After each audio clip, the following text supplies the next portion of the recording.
Não é? Olha aqui, ó. Meu cachorro do meu filho saiu para ir para Sinop, enfiaram um irresponsável, enfiou ele num avião para Fortaleza, não contente, mandaram de volta sem uma avaliação de um veterinário e o cachorro tá aqui dentro, morto, morto, morto. Gol log, tá? Gol log.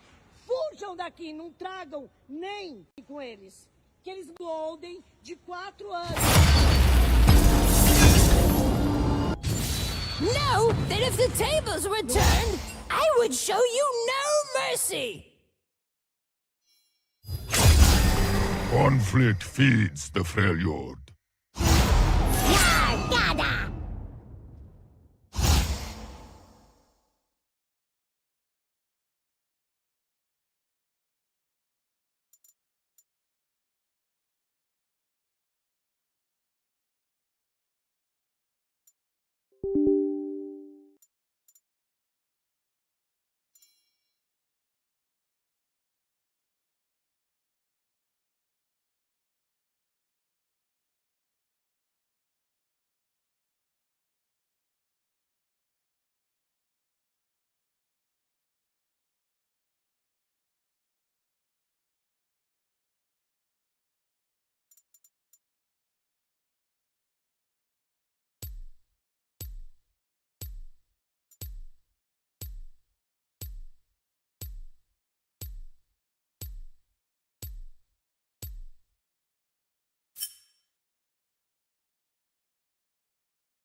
Come right in.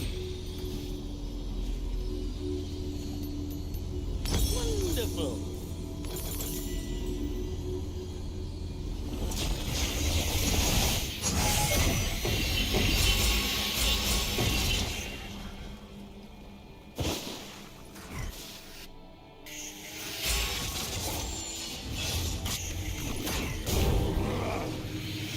Welcome to the Howling Abyss.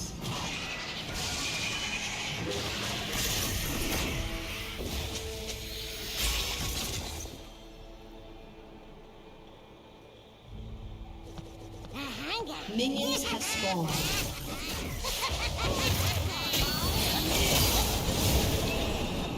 Let us begin.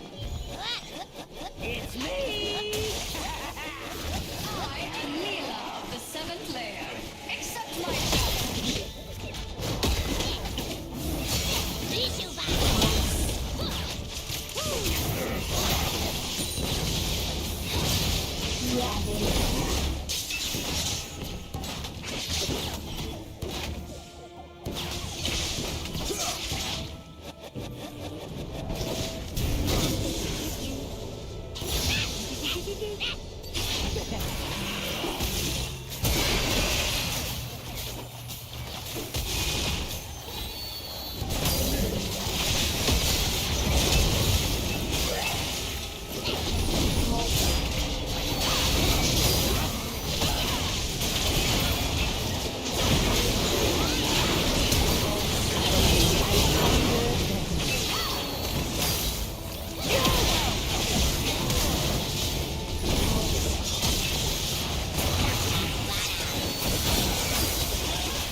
Aced.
slain.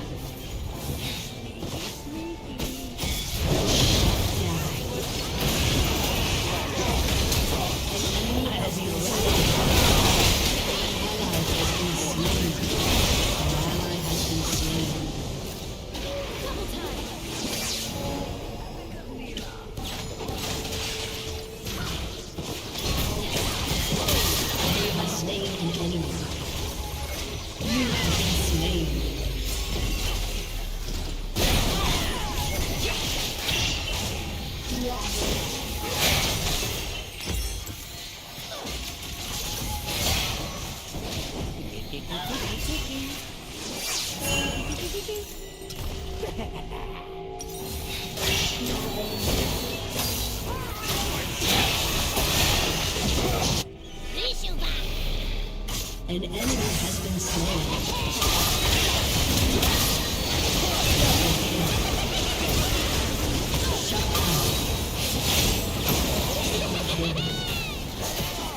An ally has been slain.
Aced. Your turret has been destroyed.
destroyed.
Aced.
Studio J, Ernie Johnson.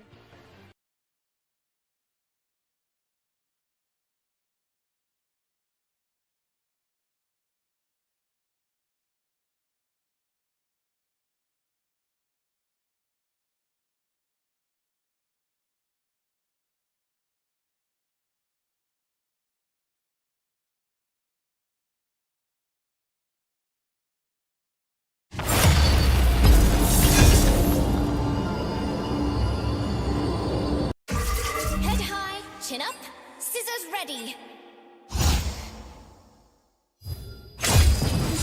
Captain Timo on duty.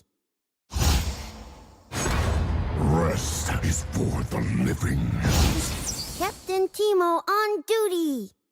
Time to troll!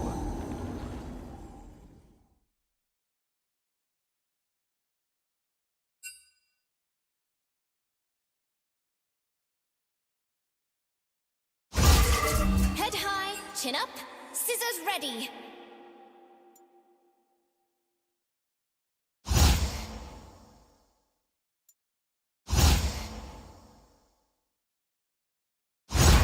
Rest is for the living.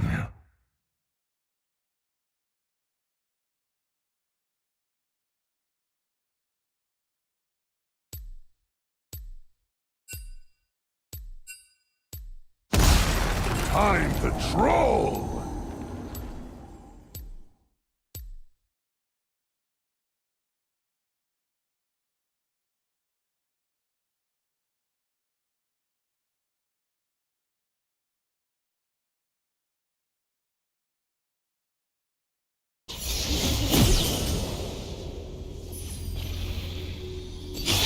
To the victor go the spoils.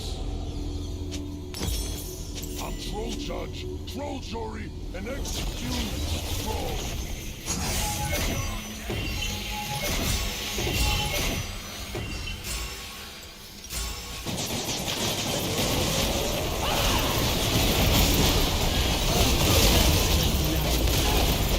An enemy has been slain.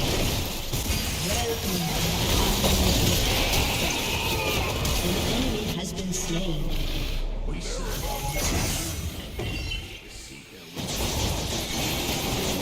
Minions have spawned. Keep still.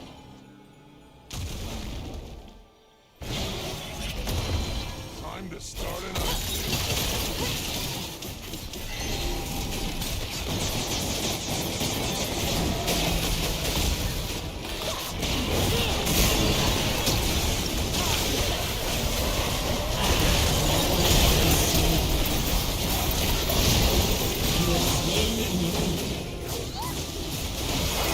An enemy has been slain.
King Cell!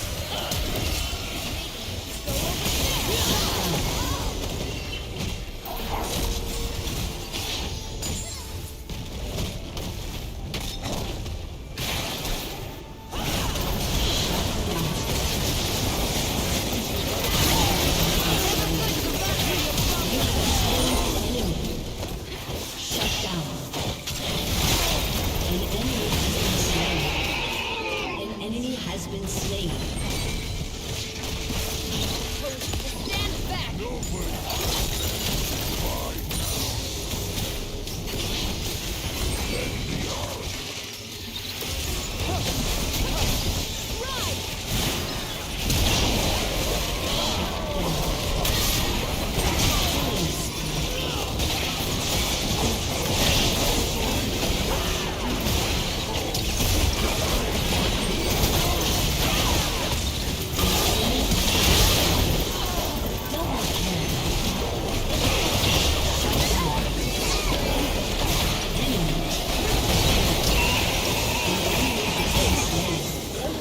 Enemy quadra kill. Shut down. Away with you! An ally has been slain.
An ally has been slain.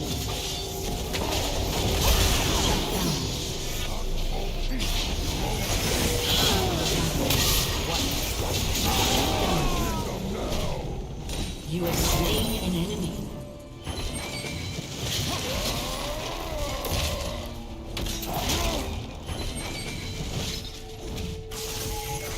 You can never bash something.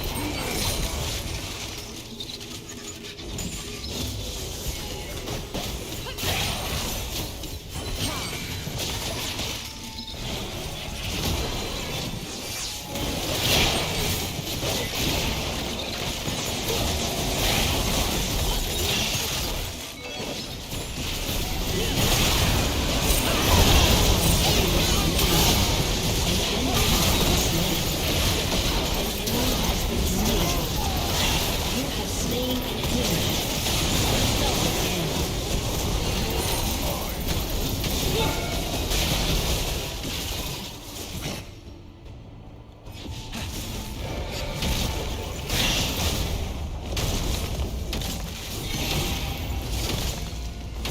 Your team has destroyed a turret.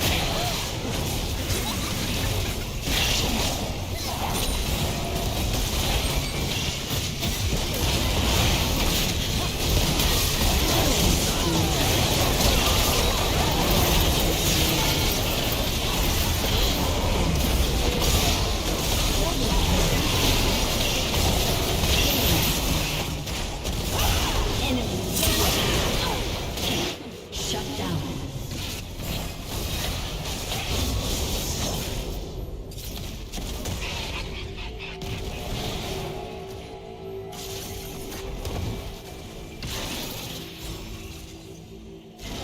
The trolls are going to war!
destroyed a turret.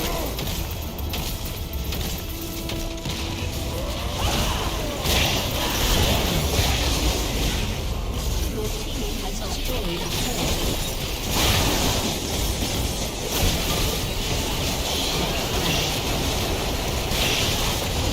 An enemy has been slain. An enemy has been slain.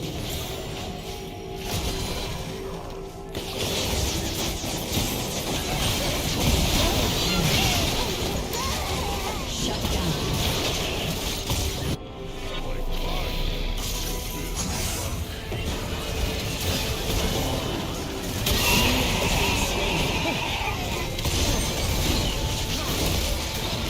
Double kill.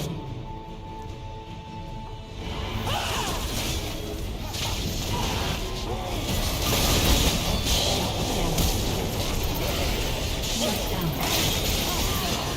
Shut down.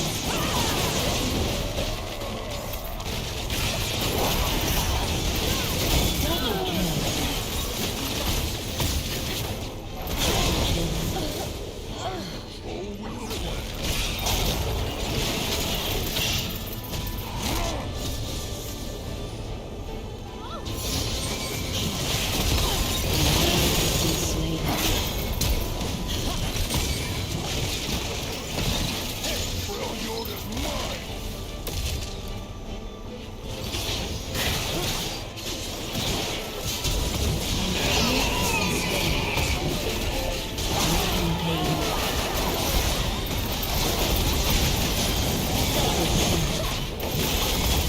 Double kill.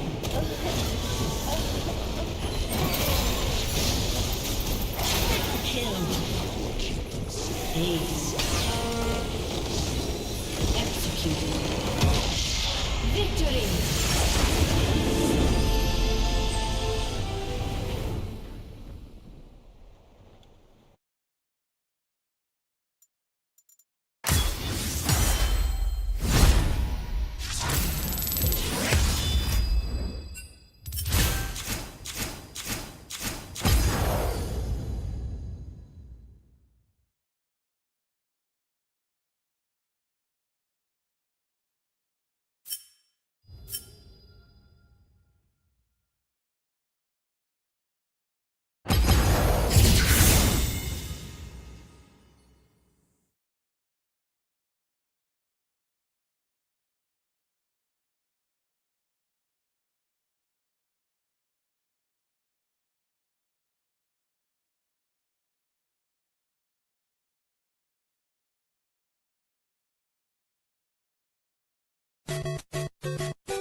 On my wings.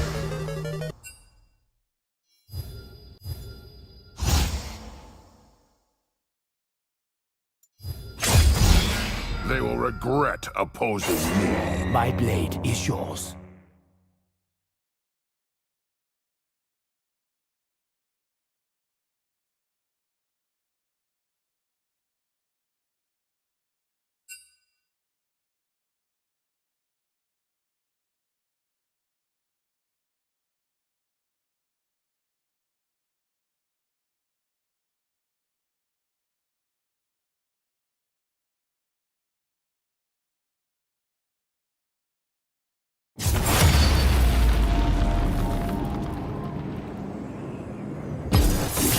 Okay.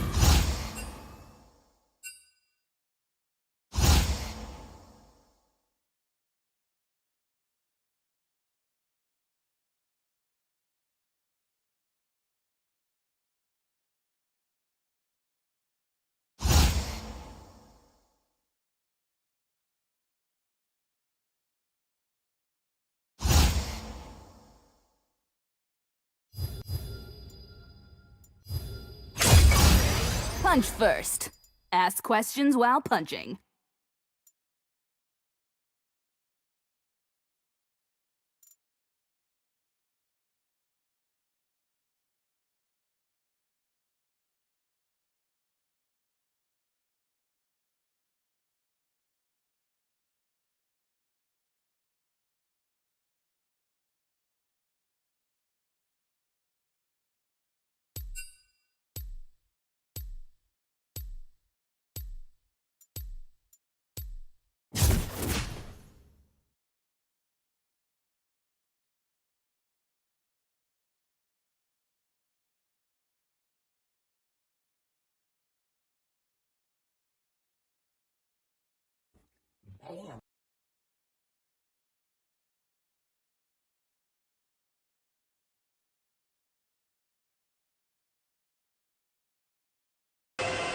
It's the sound of 17,000 computer fans in a Bitcoin facility next door.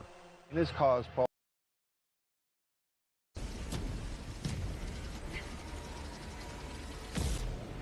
Calling in extraction.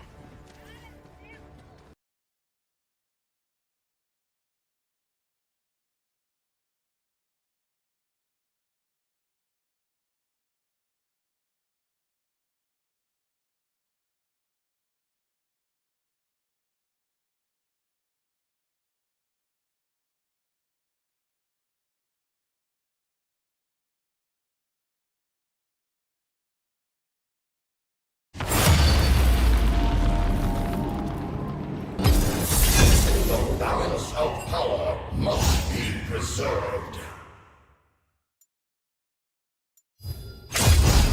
I thought you'd never pick me. Justice takes wing. I thought you'd never pick me.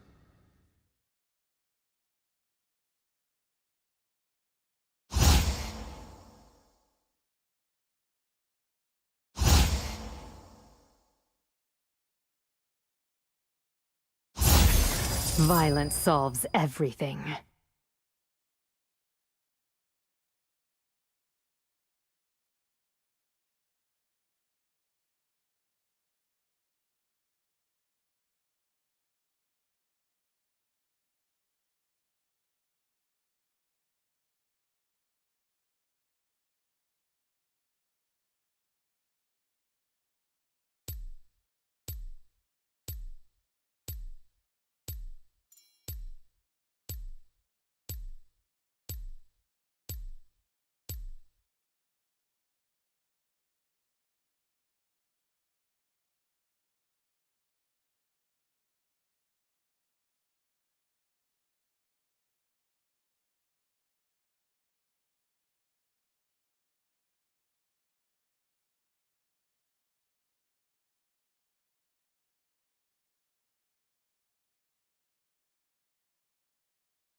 Sao Paulo, Brazil.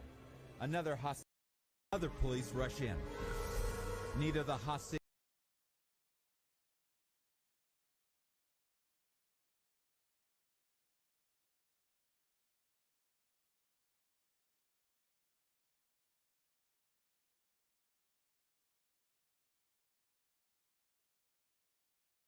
News produces. But we are concerned about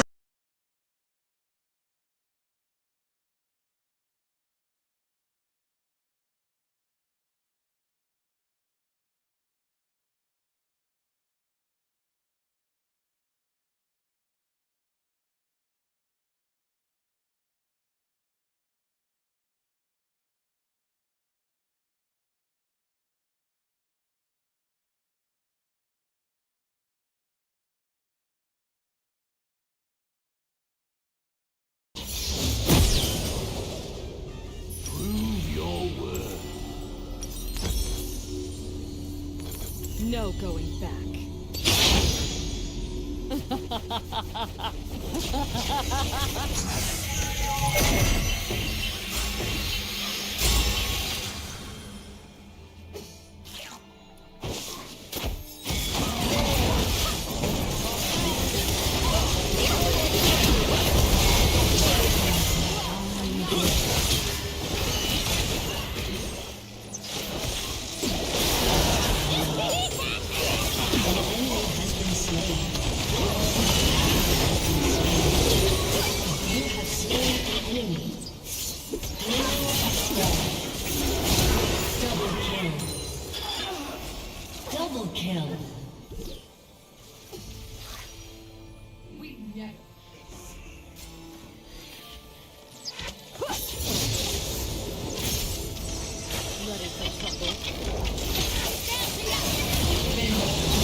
To the victor go the spoils.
Enemy double kill.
been slain.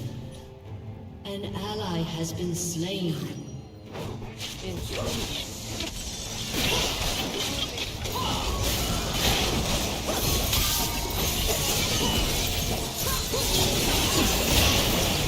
have been slain.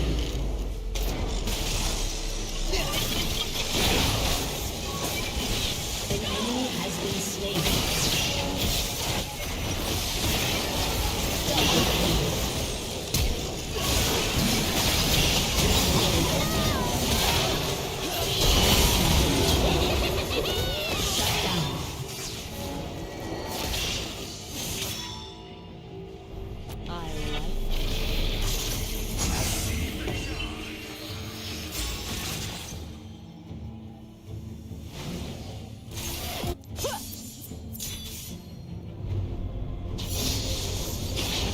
An ally has been slain.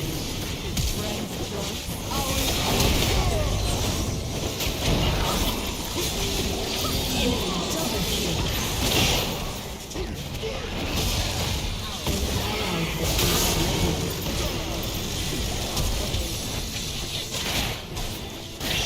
I've made my choice.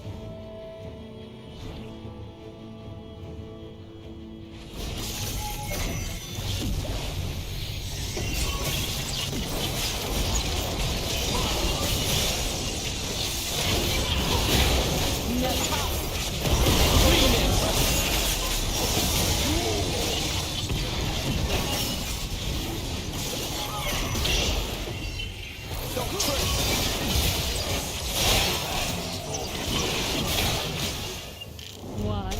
Because I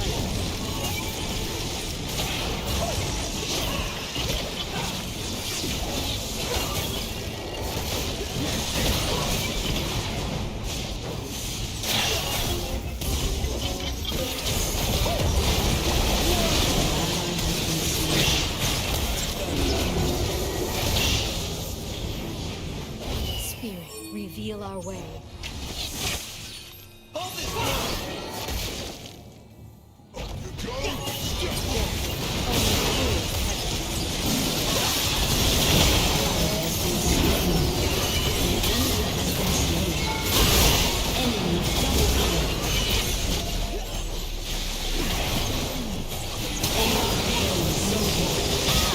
Shut down. Double kill.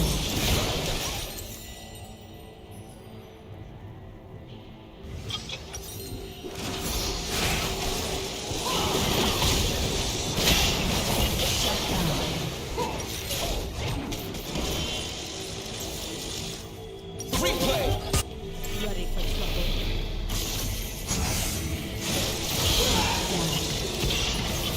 Shut down.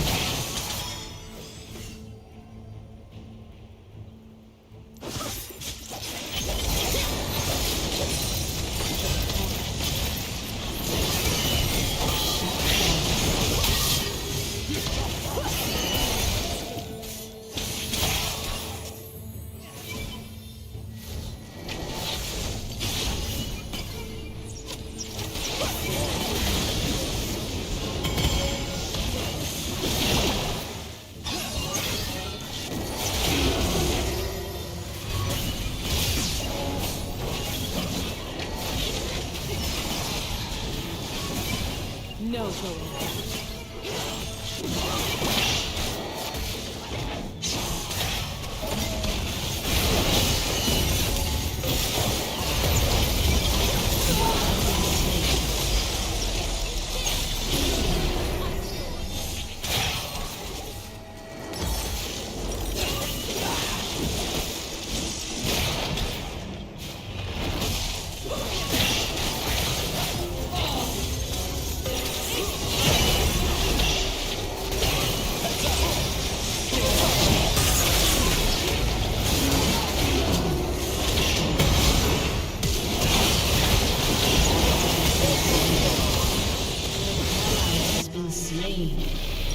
Enemy double kill. Death to the An Watcher! ally has been slain.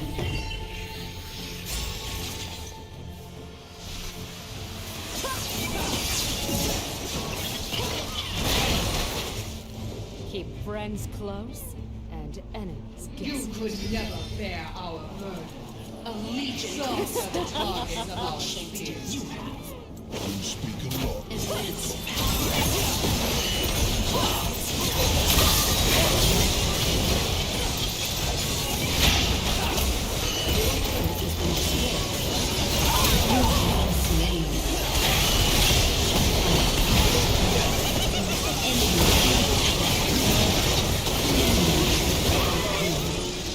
Shut down.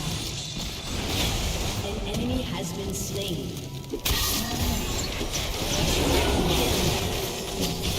Ace.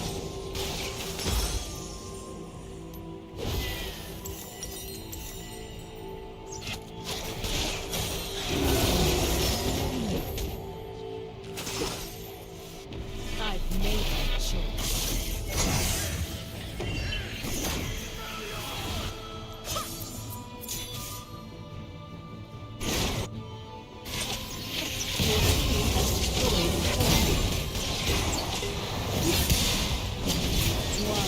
My arrows?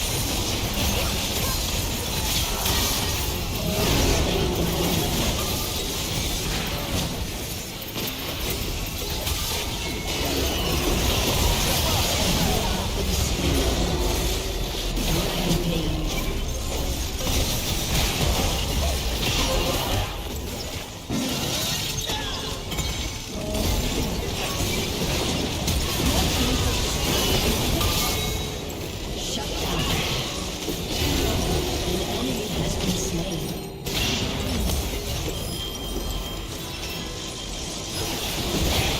An ally has been slain.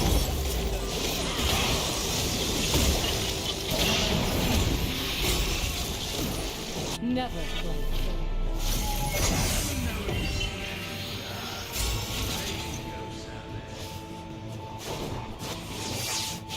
Enemy rampage.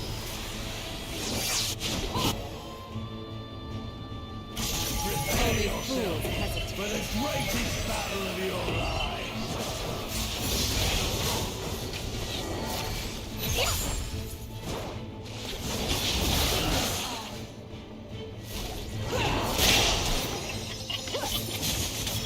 To the point.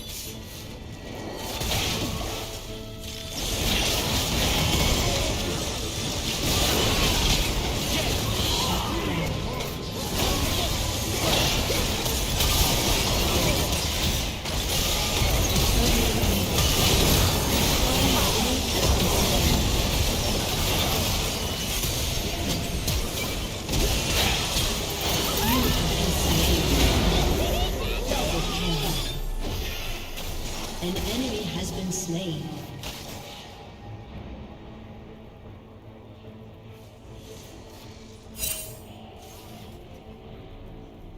Aced.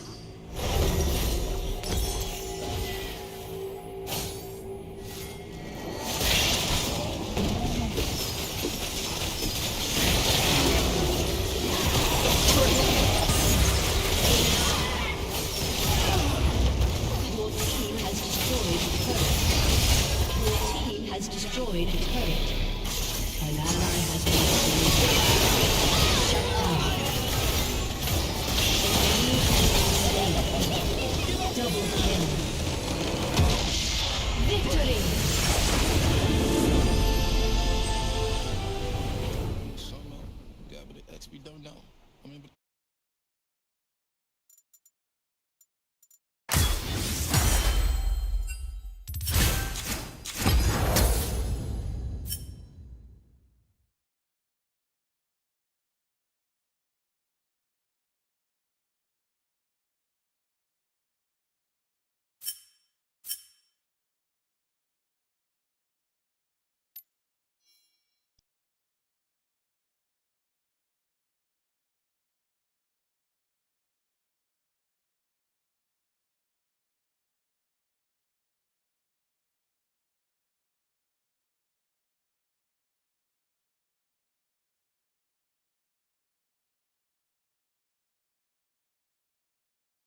dripping down my bum furrow.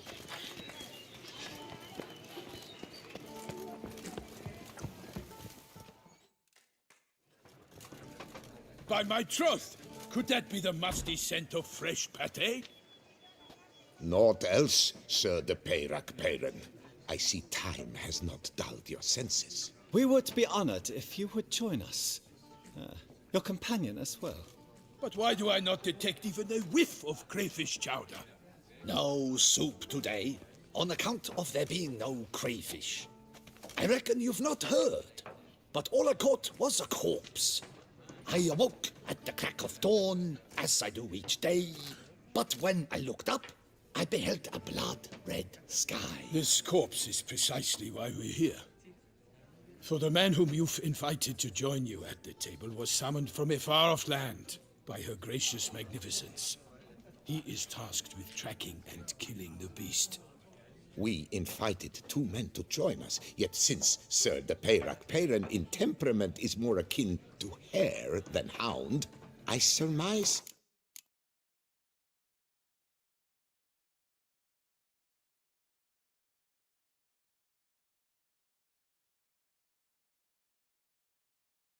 The other is the hunter. With whom do we have the pleasure?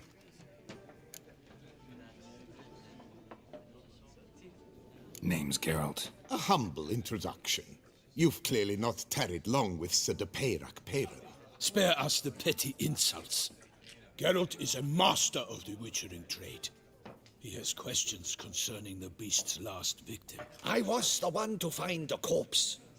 The sun had just risen when I awoke, sat straight up in my bed, looked out the window, and beheld a sky red as blood. Ask Geralt, please, or we shall be here till winter. Must have been early in the morning. Went to check your nets and then... I stepped out of my hut and saw... By my troth, to the point, man. You found a body ensnared in your crayfish nets. We know this already. What happened then? Did you see anyone nearby? Did you spy anything noteworthy? Anything at all? Not a soul around, just me. As for noteworthy...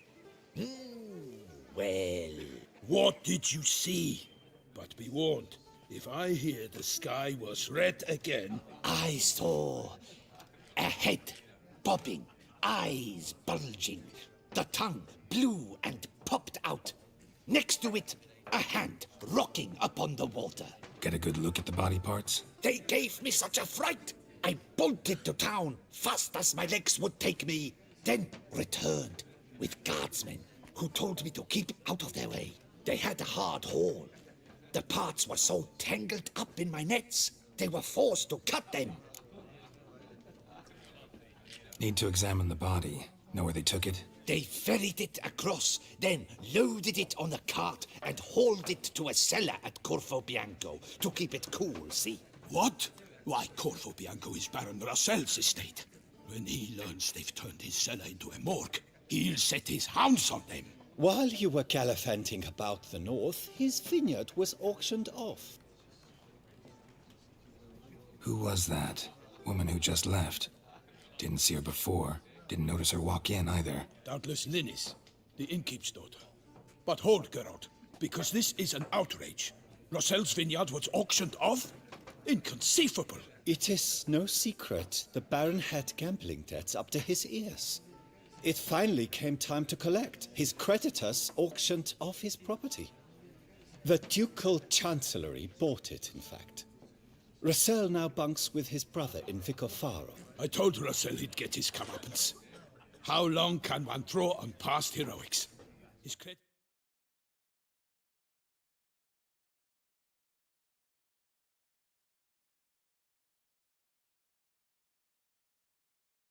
must finally have defined that his promises meant nothing.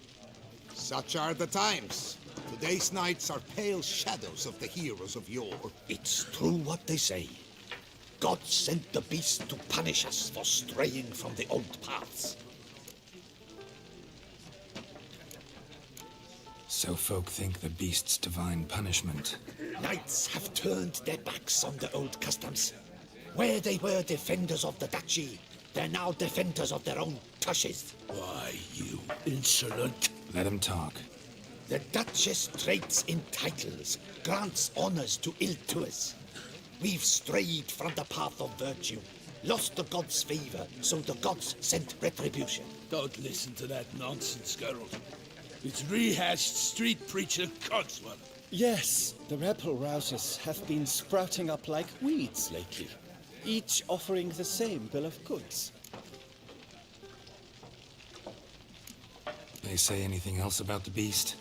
Besides it being a messenger of the gods? The Toussaintois are no fools. They see clearly the beast kills on days honoring patron saints. Picky monster. Thanks for the hospitality. Time I examined the corpse. Corvo Bianco lies a short way from here, near the tourney grounds.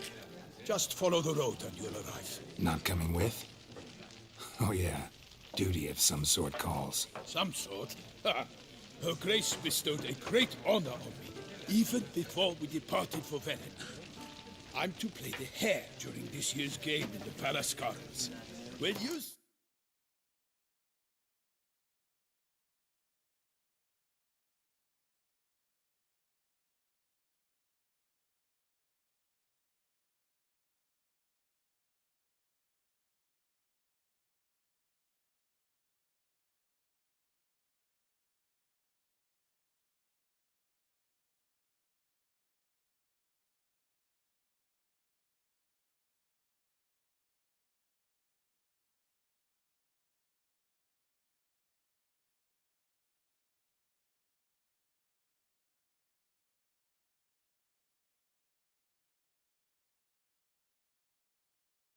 In my costume, you will wet yourself laughing. A little tempted to ask a few questions, but it sounds like a long, complicated story. One involving lengthy digressions into local history and tradition. So, see you later.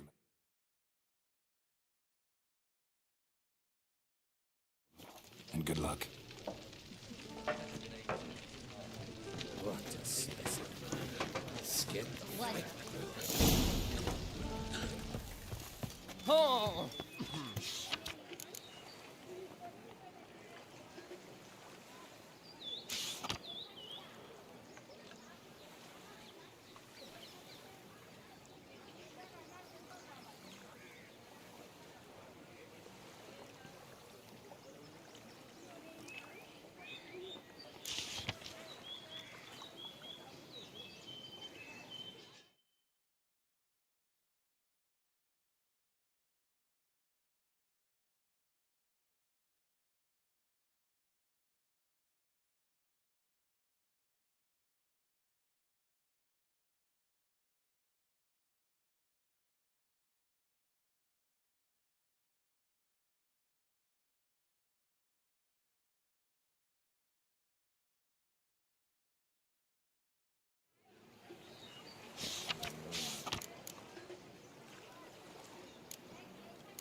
Ducal clerk looking for help.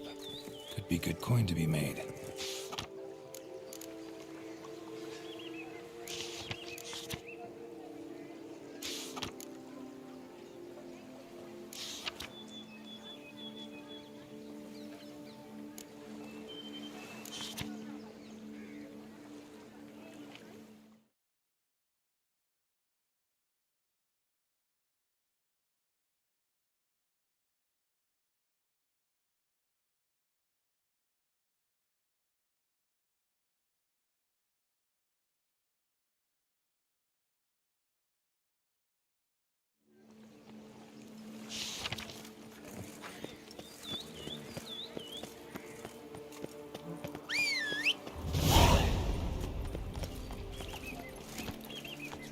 empty stomach. Dreadful. Hey-ya!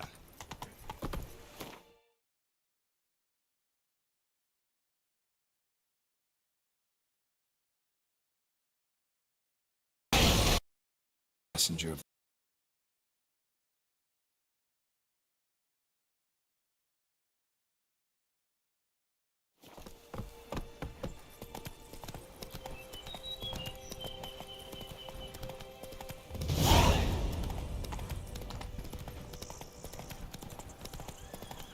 sounds of a fight. Have to hurry. Not so fast, Roach.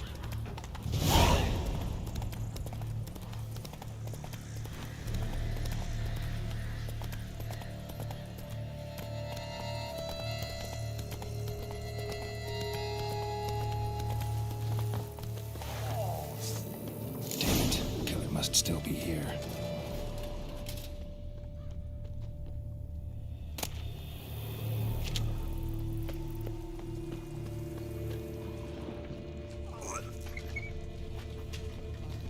Cellar.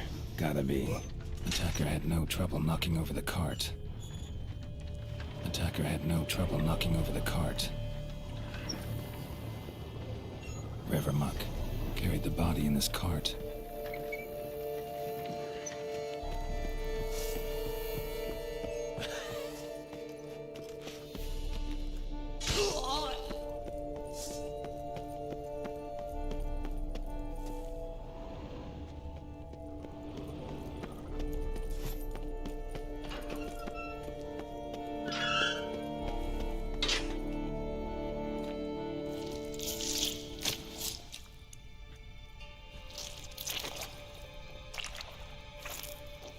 You.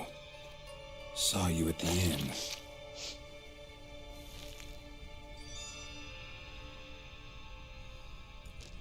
Why'd you kill these people? Clearly wasn't for their blood.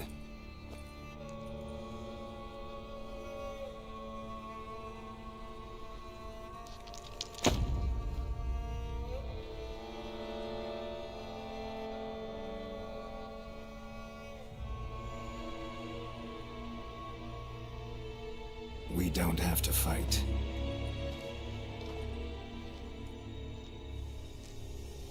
You are wrong.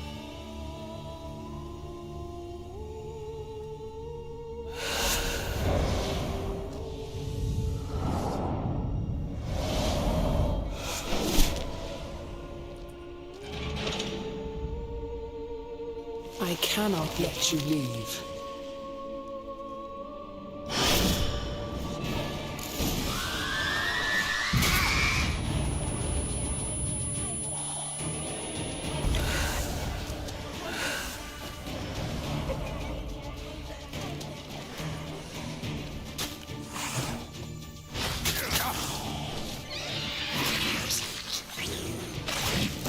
Black blood. Should have knocked back a vial.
Should have knocked back a vial.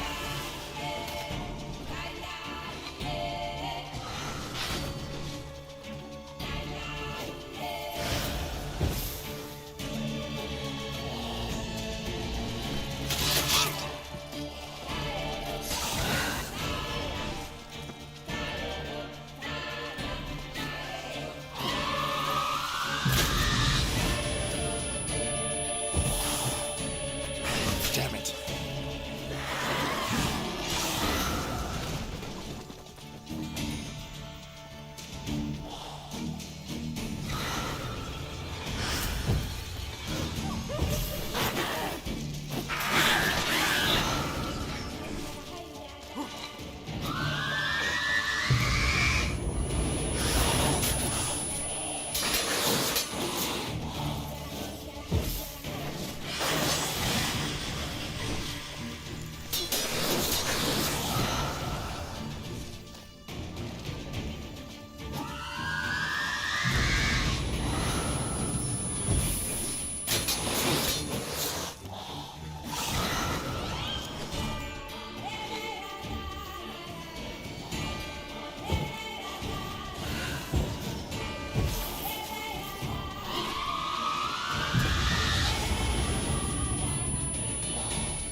What was she doing at the table, though?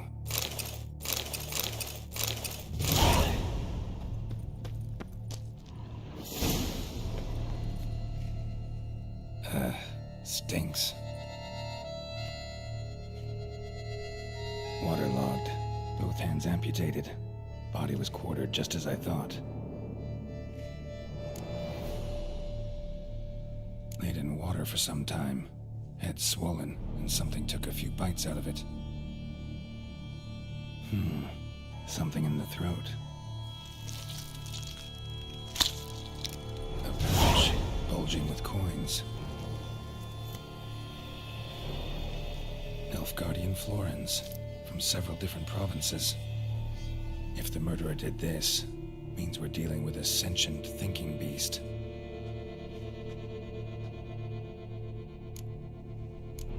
Body was chopped up after death. Blows struck with great force, but bones sliced through, not crushed. Creature that killed him had long claws, sharp as a witcher's blade. First sank its claws into the victim's heart. No Bruxa did this. Third hand. A spare? Except it's clearly not the victim's. Guardsmen must have not noticed it as they picked everything up. How's this possible? Still warm. Blood still flowing? Several monster species can regenerate. Never heard of that happening to their severed limbs, though. Or of their limbs seeming completely alive after so much time. Examine the tissue more closely later. Might learn something.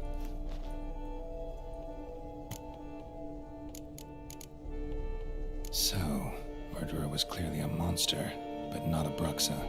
But then why'd the Bruxa come here for the severed hand? And who does the hand belong to? Why the hell's it still warm?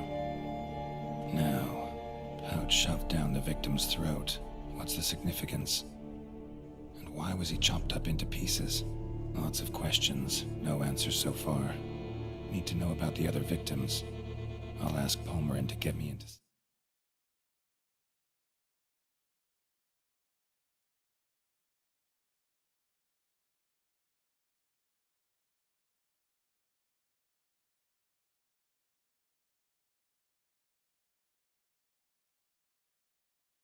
Duchess.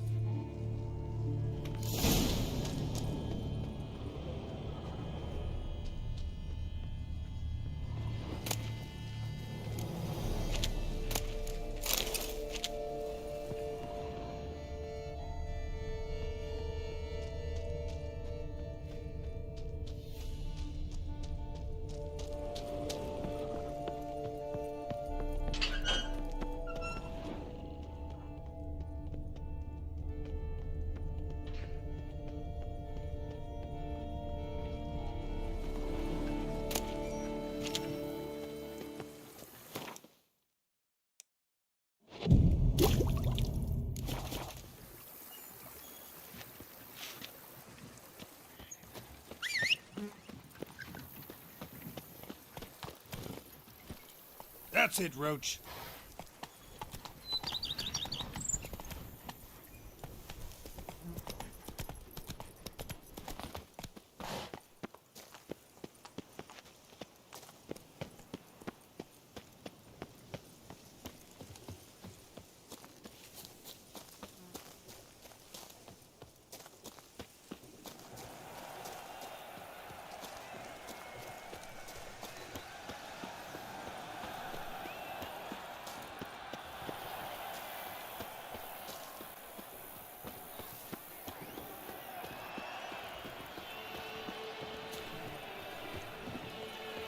Who'd have thought?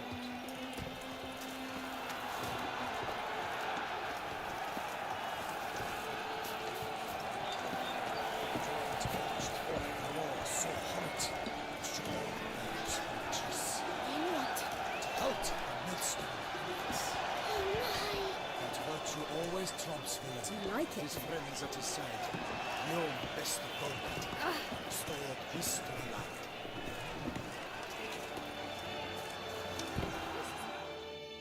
Need to speak to the Duchess, urgently. All right, you scamps. Story's done. Go find your parents. But the Palmerine, what about the story of Rittik and the dragon? Our tales for another time. But take a good look at the man who stands before you now. This is Geralt of Rivia, the master witcher who lent his valiant hand to the defeat of the giant Goliath. Master Witcher, is it true virtue always trumps villainy? Not always. Could go either way. Sometimes virtue wins, sometimes villainy gets the upper hand. Still worth being good. But why? If it doesn't mean you'll win. Palmerin's story. Think back. A decent man attracts other good folk, makes friends he can count on. A rogue? Well, he can only count on other rogues. And who would you rather have for a friend? A man of virtue? I must agree. Now, that will do for questions. Go find your parents.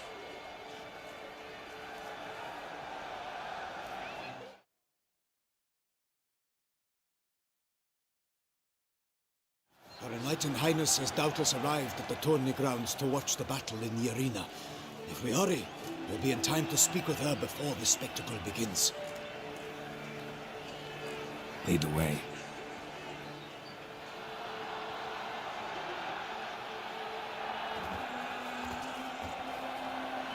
Who's fighting? Nilfgaardian gladiators? Close, but not quite. As we'll soon see. Someone's gonna fight a Shaelmar? With only some bells on its tail to confuse it, slow it down? Whatever is the problem? The beast is a gift from the Emperor, no less.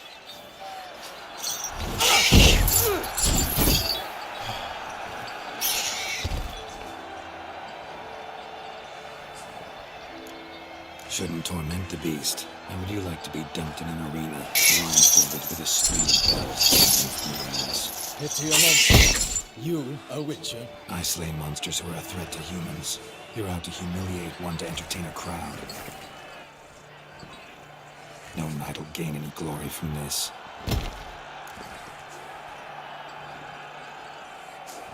Who's going to fight the beast?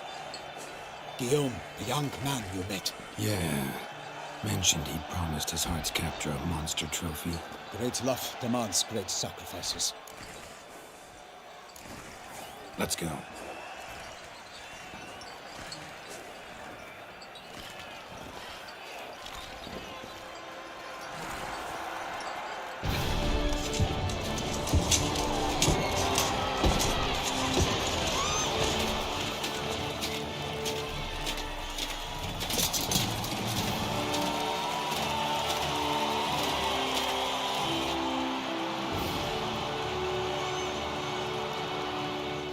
I dedicate my imminent victory to fair Lady Vivienne.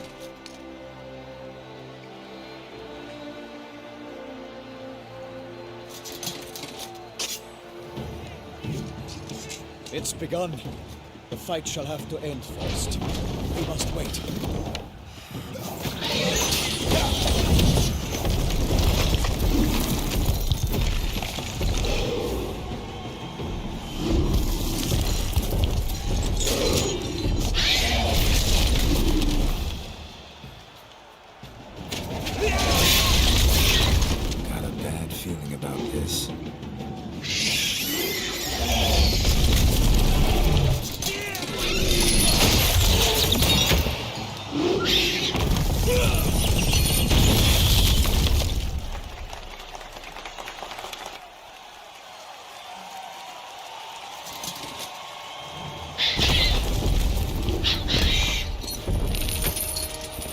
Damn it.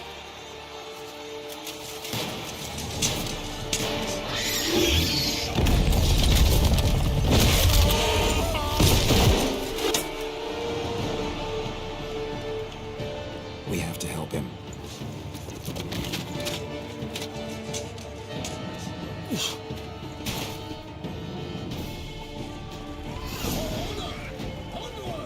Gotta keep it down. Can only tell where we are when it hears us. Alas, for nightly, the beast used its power, and its roar, its knocked into earth. Out came the Witcher in one mighty blow. It fights to the beast, its burns confound.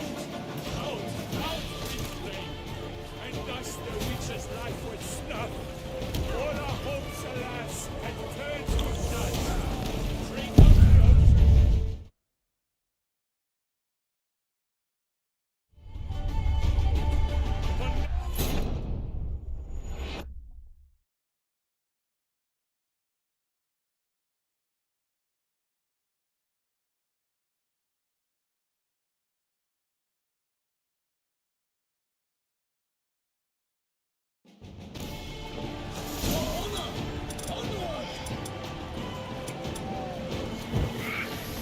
Gotta keep it down. Can only tell where we are when it hears us. Alas, for nightly, the beast used its Stench. power, its roar, its knocked into earth. Out came the Witcher in one mighty bound. It fights to the beast. Not good. Its burns confound.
That Selma lies defeated by Geralt of Rivia, master of the witchering trade.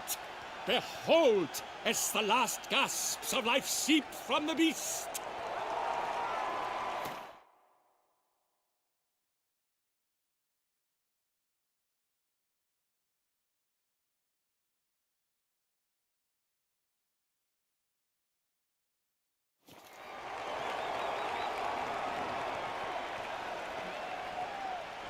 Master Geralt, do what you must. Finish the deed!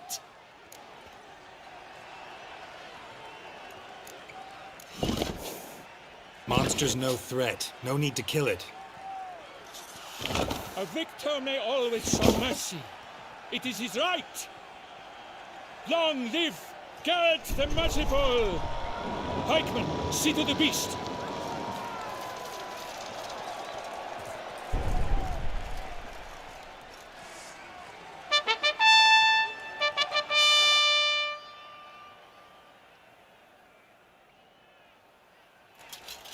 Forgive me. I am not as nimble as in my younger years.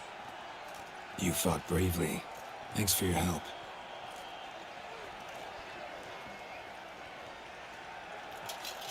Guillaume? The lad came damned close to dying. I'm fine. Not hurt at all. Vivian? Smile as befits a hero and keep silent. Speech clearly pains you. She approaches.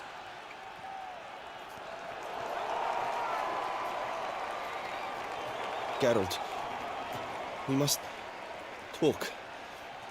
Vivian. You shall talk later, in the medic's tent. Geralt, magnificent, breathtaking. Your Grace. We knew that to summon you was a brilliant idea. We are delighted, ravished to have struck upon it. And I'm truly honored. See to our young hero. Hop, hop. For we must make off with Geralt. We should talk. We had been long awaiting your arrival. Had nearly lost hope. Then suddenly, that entrance, so spectacular. Your Grace. Shaelmars are dangerous creatures, even to knights in full plate armor. Nonsense. In Toussaint, knights have battled beasts for mere glory since time immemorial. True. Guillaume suffered a few bumps, scars, and bruises, but in return gained eternal glory as he who slew the monster. Mm-hmm. What about the crowd?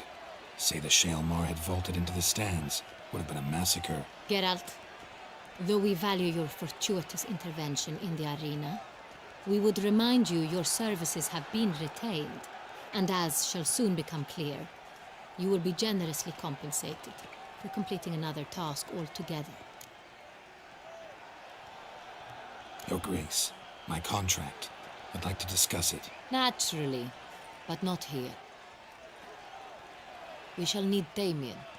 He led the investigation pending your arrival. But wherever could he be? Come, we must find him.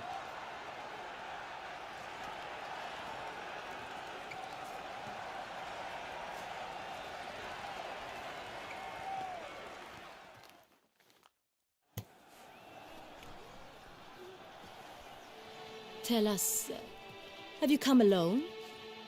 Or did Viscount Julian accompany you? Wish to see Dandelion, Your Grace? Yes. I mean, no. Yes. But solely to tell him we regret.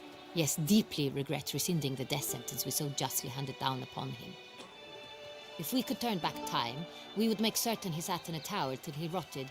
No, we would ensure he was broken on the wheel, then drawn, hanged, and quartered.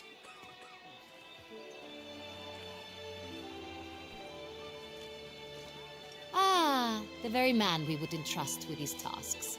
Damien de la Tour, captain of my personal guard. Your Grace, Witcher. Greetings. Sorry to have to tell you, but the guardsman handling the last victim's body... I know already. The creature in the cellar of Corvo Bianco. Was it the beast? No. A Bruxa, a kind of vampire. Not the beast, but tied to it in some way. You know this how? Through careful analysis of the evidence, both on the riverbank and at Corvo Bianco. Do you mean to insinuate the investigation thus far has been sloppy? Geralt insinuates nothing of the sort. We must listen to him attentively. I examined the body of the beast's last victim. Might have found something. Need to analyze it. A quiet place, that's what I could use most right now. And maybe the help of an alchemist or a mage. Also like to hear all you know about the previous victims. Take it Sir de la Tour is my man for that. Firstly, call me Damien, please. Secondly, you should know I spoke against summoning you here. I've heard much about you. You bring trouble, or thus far have, always. And we've enough trouble as it is. Yet we are capable of defeating the beast on our own, without an outsider's help. I've no doubt about it. Damien, we settled the matter of the Witcher's employ some time past. Definitively. Since you have broached it nonetheless, let us discuss Geralt's pay. Are the legends true?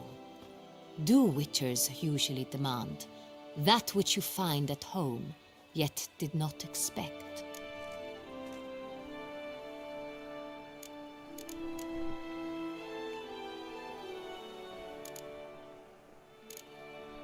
Not quite, Your Grace. Law of surprise, it's something we invoke at times, but rarely. Usually we just take gold. Disappointing. This law sounds rather romantic. On the other hand, on returning to the palace, we would likely find impatient petitioners or a set of sample fabrics for a new dress. Poor rewards, both. I fear you'd not have much use for any of the surprises we are likely to come upon. Thus, we've decided you shall receive the deed to a vineyard, Corvo Bianco, and the sum of coin. You will doubtless consider this adequate. Title to the vineyard shall be given to you at once. Surely you'll need lodgings while you hunt. The coin, however, will be yours only once you have slain the beast. Lovely, generous gesture, Your Grace. Corvo Bianco. Isn't it the Duchy's temporary morgue? Is it now? The Chancellery's bungled things again, we fear.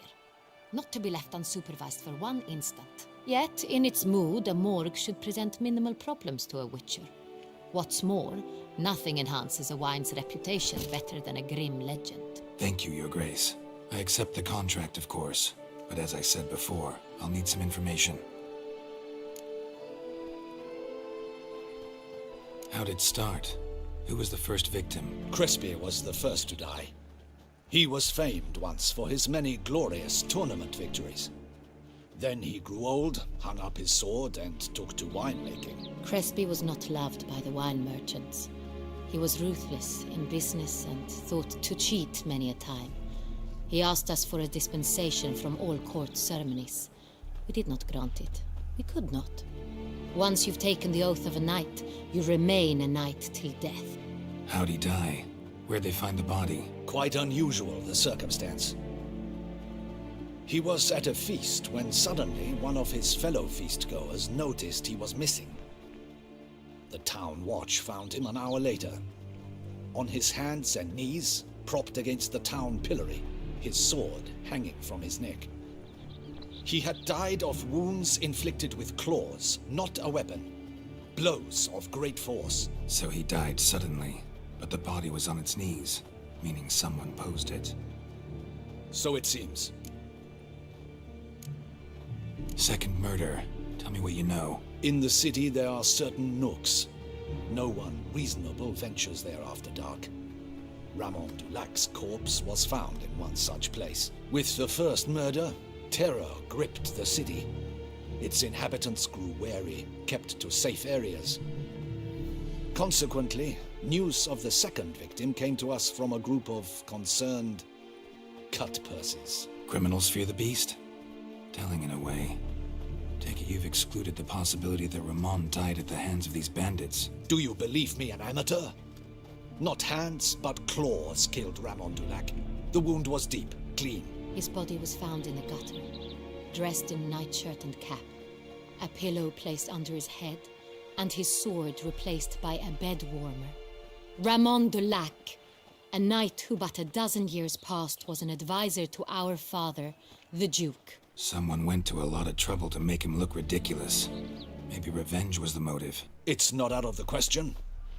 Dulac had shady dealings with the criminal underworld, but no one ever came forth with concrete proof of any misdoings. So, first two victims were knights, best years behind them. The same could be said of the third. Sir Delacroix was wont to claim that in modern times knights face new challenges, enterprise being the latest addition to the chivalric virtues. He made a veritable fortune in the grain trade. Palmerin even nicknamed him Sir de la Stinchi. Found a coin pouch on his body.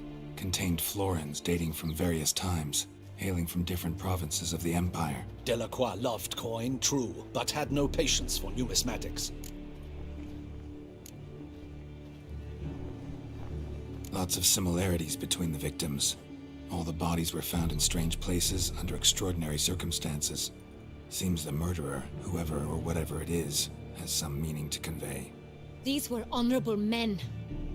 We are horrified by the disdain, the disrespect with which they were treated. These were Knights of Toussaint. Blast it. Might be the point. From what you say, none was a model of virtue. Ever considered that's what the beast's trying to draw attention to? All the murdered men were knights who swore fealty to the 5 chivalric virtues. And even if Knights of Toussaint swear fealty to what virtues exactly? honor, wisdom, generosity, valor, and compassion. 5 virtues. Why are they so important to your knights? Strange question. Your Grace, forgive me. I'm a foreigner trying to understand another land's customs. You are forgiven. According to legend, the virtues we cultivate were bestowed upon us by the Lady of the Lake. How we truly came to espouse them, none remember. In Toussaint, we believe men of low birth should be simple-hearted and obedient. We expect much more, however, of our knights. They are to be soldiers and courtiers, lords and servants. Thus, the need for clear moral guidelines. At the time of his dubbing, a knight vows to demonstrate throughout his life honor, wisdom, generosity, valor, and compassion. Beast seems to be pointing up moral decay, denouncing it. Victims were all humiliated. Might have been murdered to emphasize their lack of specific chivalric virtues. Honor compromised by the pillory. Wisdom by ridicule. Generosity by a coin pouch shoved down a throat. It seems to fit, true, though not perfectly. Can't discount the theory if it's on the lips of everyone in town. Say our reasoning's right. Next murder will be just as showy and denounce the victim's lack of the 4th virtue, valor. We can also assume that victim will be an elder knight. Let's think. At the moment, all the knights are either at the tourney grounds or in the palace gardens. Our annual hare hunt shall begin there shortly. Have you heard of the custom? Milton mentioned something. Seemed excited to prance around in a bunny costume. Not sure why. Hang on. Strange circumstances. A knight advanced in years. The famed cowardice of rabbits. Could it be that simple? Is Milton de Peyrac-Peyren the next victim? Milton also knew Delacroix. Told me so down by the river. Damien! To miss something so obvious. De Peyrac-Peyren, Crespi, Delacroix, and Delac formed a knightly team. It was years ago, but... They were a team? They were close friends, tightly knit, and as such earned the trust of our father, the Duke. We often witnessed him turn to them with delicate matters. Later, their paths diverged. Unlikely to be a coincidence. Beast must know it too. It's a lead, I'm sure. Your Grace, we need to find Milton, immediately. Rather problematic. You see, the garden entertainments are due to start, and he's disguised as the hare, hiding somewhere, waiting for some tipsy courtiers to find him. The hare's hiding place is a carefully guarded secret. We must call off the game, at once. First and foremost, we must remain calm. Damien, order the garden searched immediately, but discreetly. By no means can we disrupt the festivities. Panic will only incite the beast to strike sooner. And you, Witcher, follow me. My gardens, my night, I shall take the fall. A murder is out of the question. I will not allow it. Not near my palace. Horses? Ready our horses!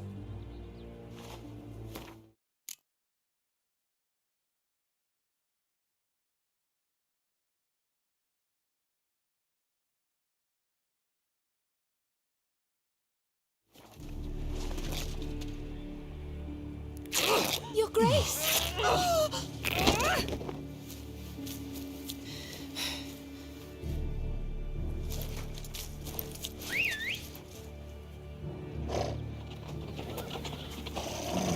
What the hell?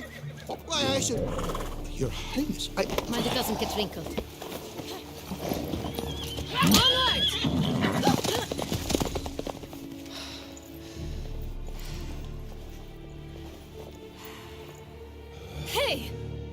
Bloody silk! Be careful! Give it to me!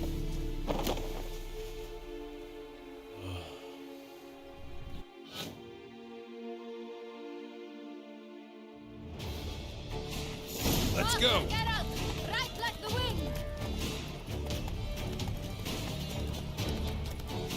Your Grace seems right at home in the saddle.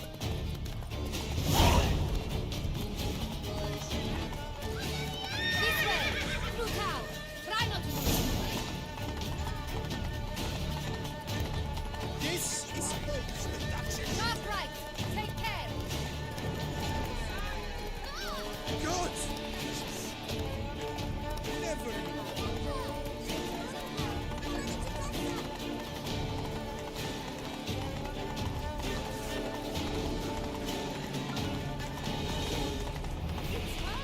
It's hard!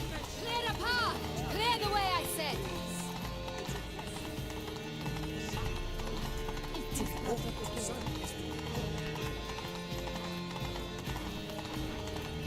Banquets and wine. It's here! Just round the corner! Hurry! We must go to where the game is being held. The participants must find a unicorn's horn, a golden fish, and a phoenix egg. With these in hand, they can deduce where the hare, milk, hides. Mean we need to find those things too? We've no other option, but time is of the essence, so we shall have to break the rules. Your reputation precedes you, Geralt. I won't go. I see you.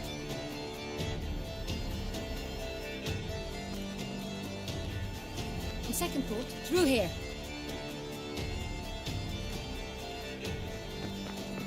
I shall show you where the hunt plays out. Then we will split up. You will get hold of the unicorn horn and the golden fish. While I nab the phoenix egg. That will be quickest. Golden fish. Do I need a rod or a net? Please, Geralt. It's not a real fish. Look there, towards the water. See the lights? The hunters are trying to hook the fish from boats. You must simply dive in and find it. The unicorn. How do I catch it? It's terribly skittish, true, but I'm sure you will find a way to earn its trust. It runs round, over there, look. The golden fish and the horn both contain things or clues that will help us find Milton. Once you have fish and horn, find me among the other phoenix egg hunters. All clear? Then let's get to it.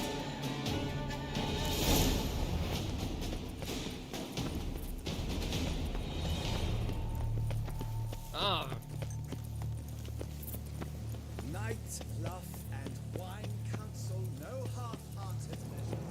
If one were to call a state courageous or cowardly, what other part of the state would one have in mind? Long live Duchess Anna Henrietta! None of which is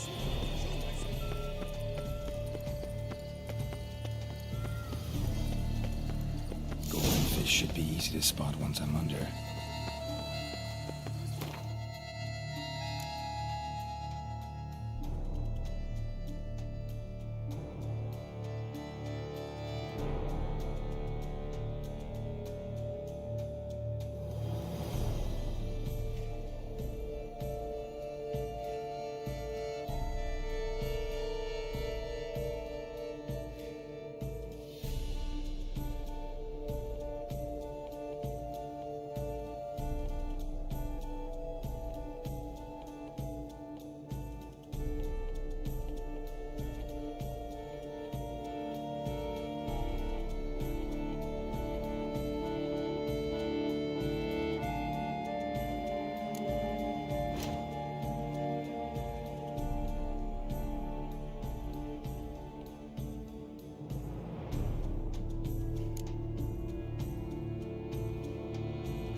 Banquets, places.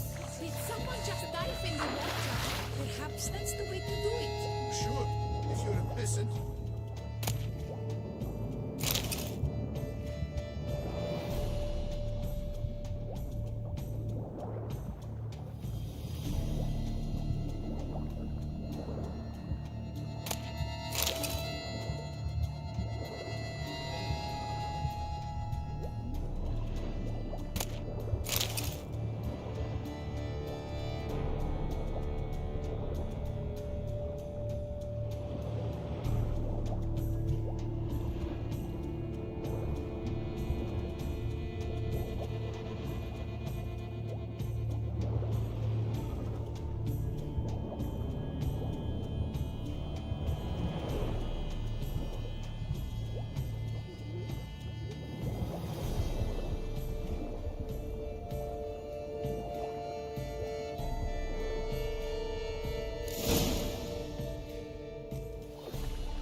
Hey, wait. Stop. It's important.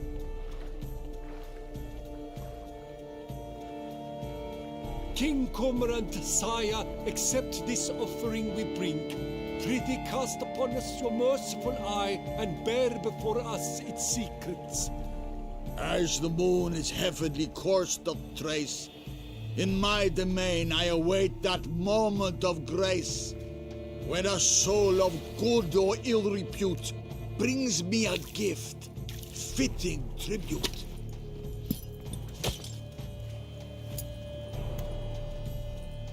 A key. Why, you bomb-botched wretch! He's ruined the game! Disgraceful!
Perhaps an apple will work. Or some sweets. We would not be in this predicament, dear sister, were you still a virgin. Do you really wish to have this conversation again? Here and now? Hush, or you'll spook the beast. We should try the sweets. Hey, folks. Gonna have to ruin your fun. Sorry. Who's that?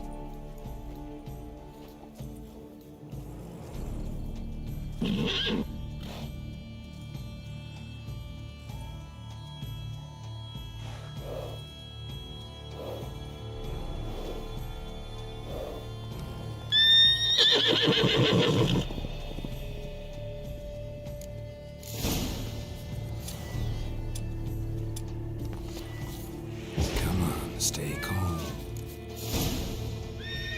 Shh, calm down. Easy now.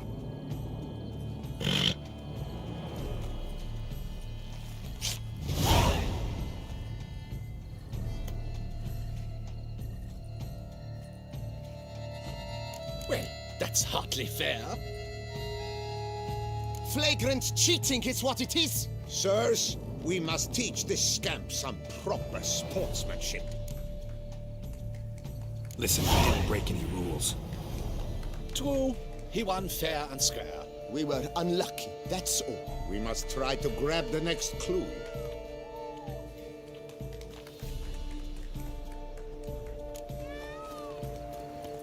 They're done at last. Unworthy. Entirely inappropriate behavior. A complete collapse of social. But your praise. No buts. If you please, Your Grace. We do not please. We act out of the highest necessity. All shall be explained later. But it's against the rules. I am the rules.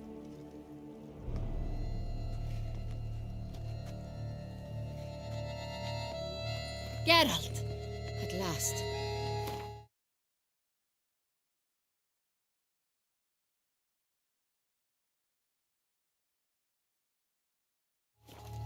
Got a key and a clue. And I've another.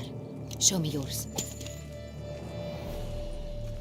Who wrote this drivel? I begin like a groan, hollowed out with ease, then end like a mouse with a head of hard cheese.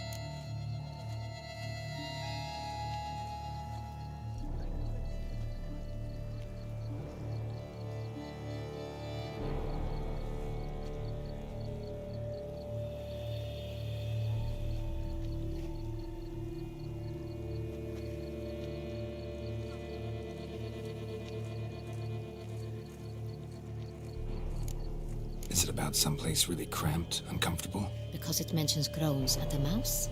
No, false hints, I think. Meant to lead us astray. Look, if we take crow, hollow it out and fill it with ease. The letters, that is. We get green. Then mouse, but starting with what heads heart cheese. Why, it's greenhouse! Pretty clever. And it sounds right to me. There are several greenhouses in the gardens, but only one with a door that locks, and the key to it looks just like the one we found. Greenhouse it is then. Let's go.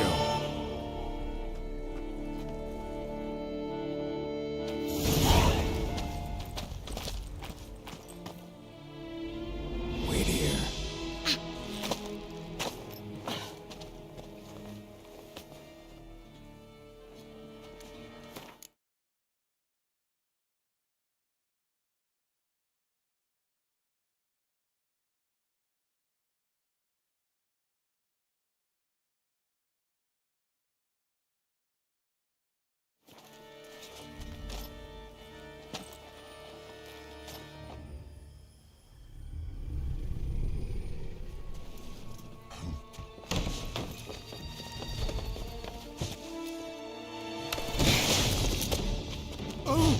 What the butch?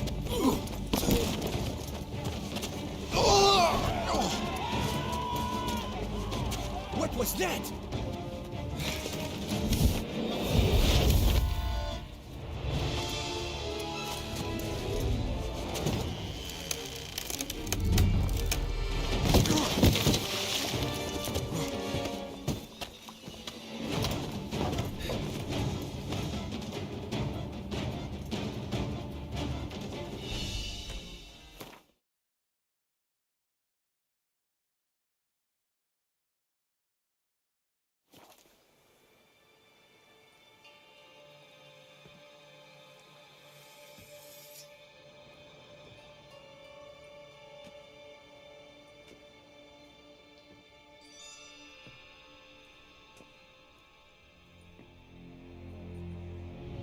I'm here.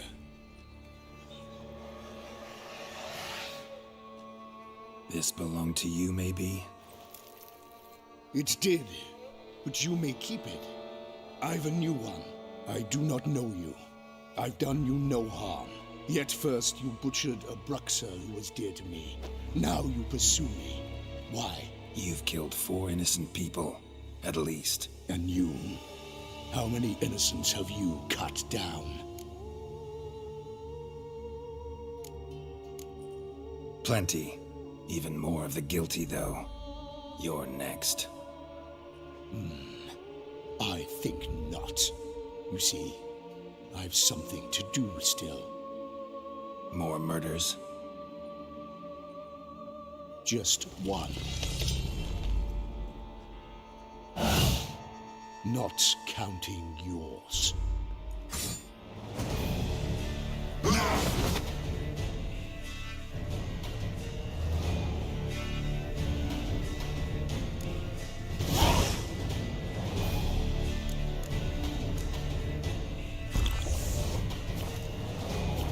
I won't let you kill again.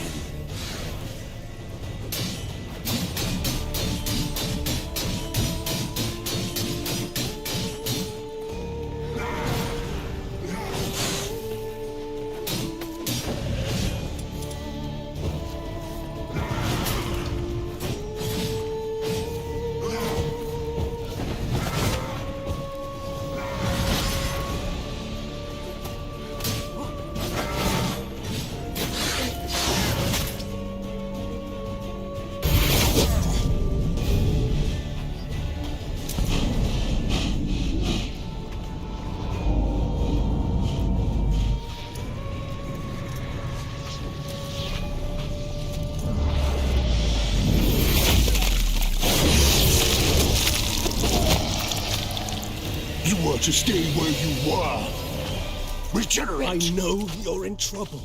I can help. I'll help myself! No, he's my friend.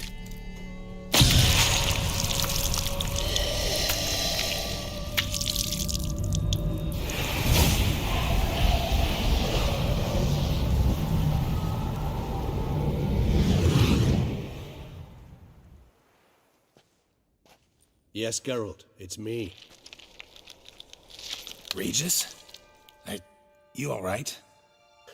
All is well. All's in order. Wounds such as these heal on vampires in moments. But we've not seen one another in ages, my friend. At least in human terms, that is. How's this even possible? Last I saw you... I was a bubbling, shapeless smear, having been rather spectacularly melted into a column of a certain castle. In somewhat better shape now, as you can see. Hardly peak form, mind you, but were I human, folk would think me a demigod, I dare say. I'm sorry. What happened? It was my fault. Never got a chance to apologize. No need, Geralt. Bygones. I did not have to join you on that expedition. No one twisted my arm.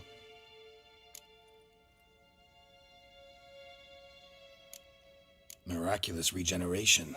How do you manage it? I had help. From the one you hunt. Him? How? And what have you been doing all these years? Not the time nor place for such stories. I suspect we'll get a chance to speak at ease and at length later. Now, however, we must deal with the reason that brought us both here.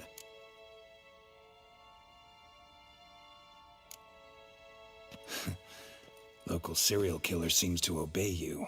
Maybe you could talk him out of it, convince him to stop murdering. Why do you think I've come?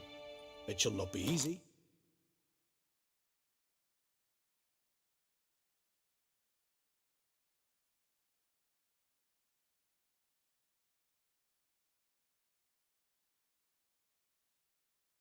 Dettlaff can be rather stubborn, though you must certainly recall that neither do I surrender readily.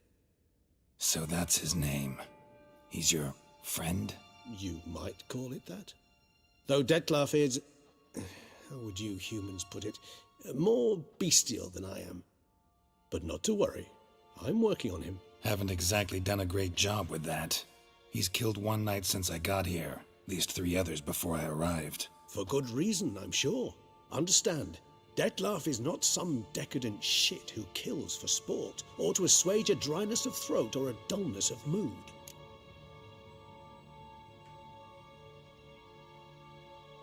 So in your opinion, what are his reasons? Precisely what I wish to find out. And then I will convince him of the error of his ways. Got a lot of faith in the guy. Despite appearances to the contrary, you two are quite alike. You've both noble hearts, yet you both are wont to perform ignoble deeds. When circumstances force you to, of course. Remember the year 964? That was 3 centuries ago. Blind fear gripped Rivia, Lyria, and Spala. Women and children were dying. Their mutilated, dismembered corpses littered the fields. Brute of Lyria. Read about it.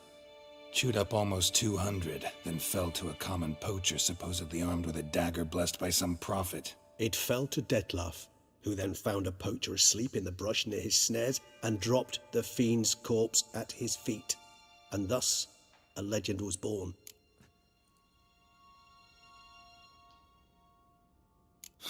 Vampires rarely help humans. Must have had his own agenda, hunting the beast. You err. He slew it for one reason alone. The monster killed a lad who once, in the street, had offered Dettlaff an apple, expecting nothing in return. Terribly noble of him. You do not have a monopoly on altruism, my friend. Vilgefortz melted my body. Dettlaff found what was left. As per our codex, he had a choice. To leave me where I was, or to care for me and nurture my remains. He chose the latter. Regenerated me at no small expense in his own blood. Do you know what that means to a vampire? The gravity of the endeavor? Probably same thing it means to a human. You owe him your life. Much more than that. The act itself made us blood brethren. A bond so strong humans cannot even imagine.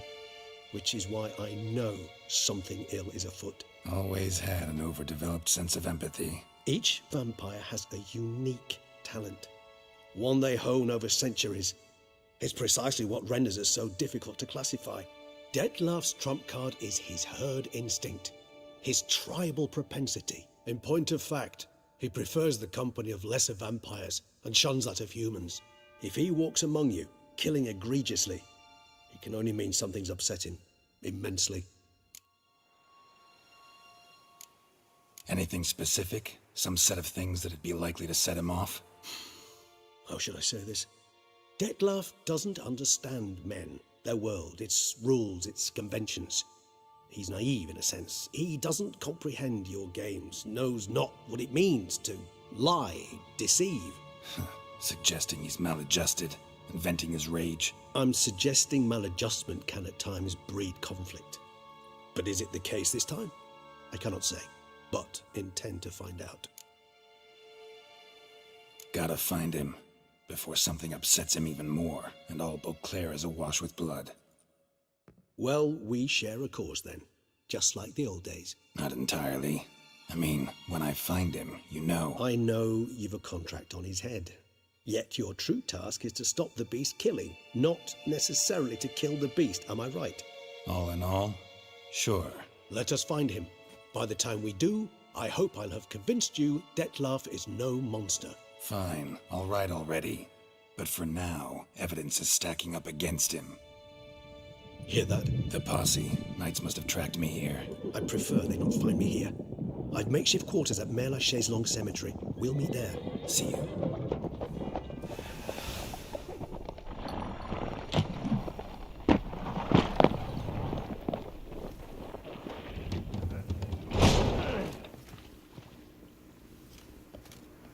Witcher, we flew here as fast as our courses would carry us. Yet I fear we're late all the same. Pray, where is the beast? Still investigating. About to inspect this site. Withdraw your men before they trample all over the evidence. Sirs, we must let the Witcher do his work. Milton's murder cannot go unavenged.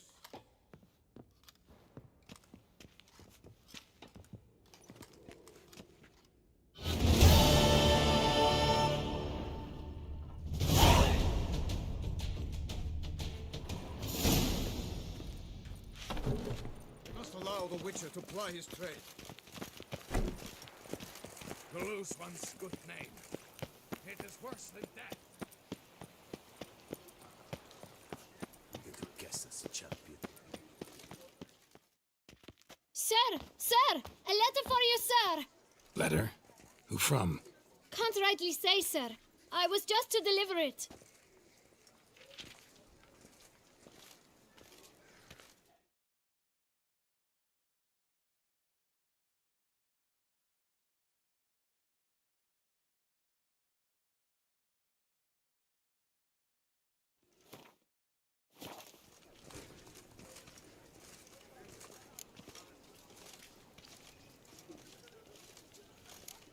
Here. And thanks. No, sir. Thank you. And I truly hope I'll be of service again.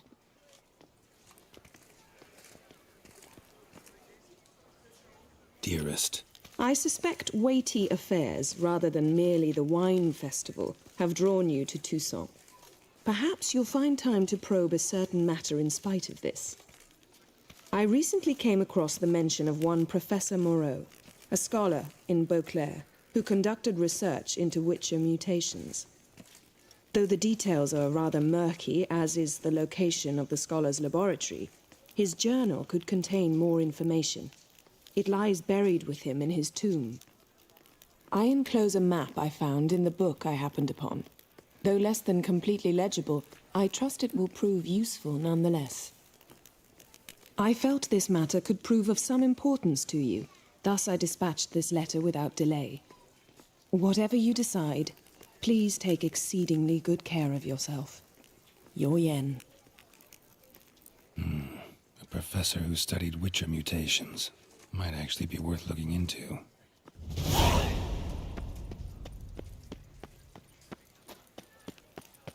I've had a deep think.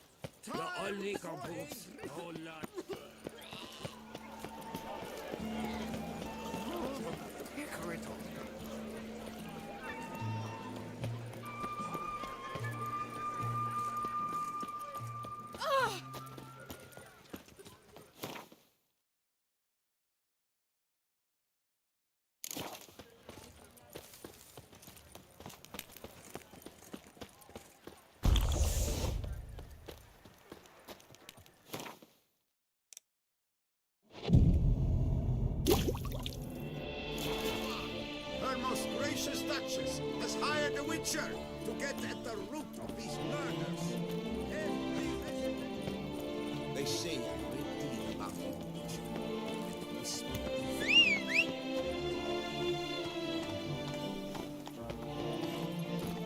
Move it!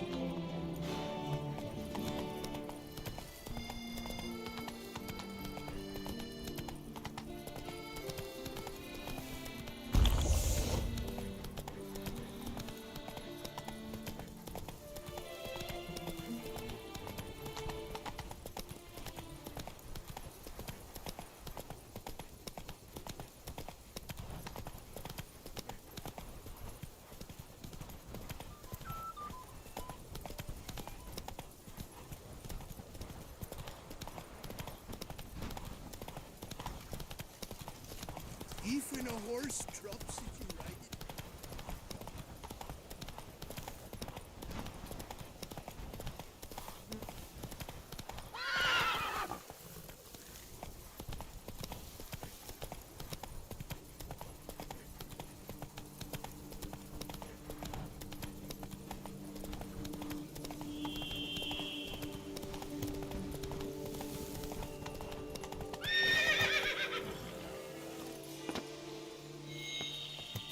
Regis. Couldn't have picked some other place to meet. Regis! Damn it. Locked. No way I got the...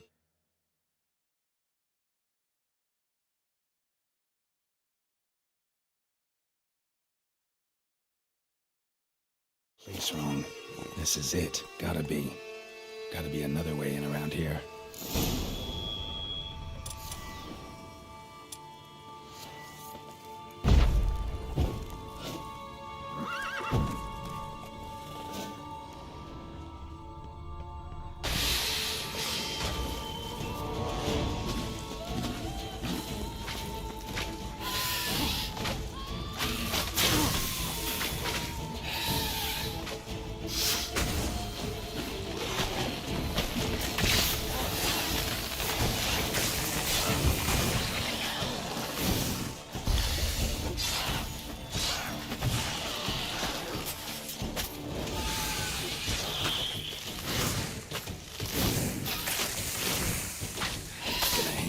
From my saddle.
Now, you piece of filth.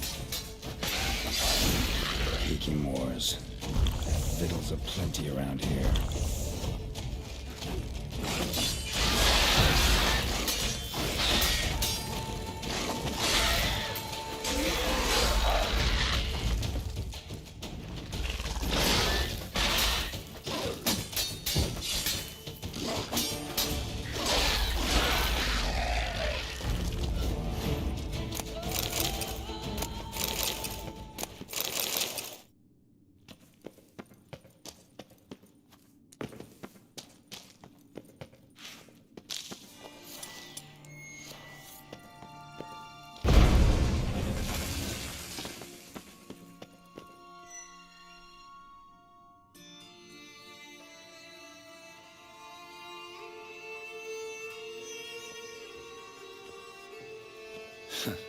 Agreed to meet a vampire at a cemetery. How much more cliché can you get? Nothing comes readily to mind. Could have left the door unlatched. What of my privacy? I value it rather deeply. Unmolested, especially by unwanted guests, that's my preferred state.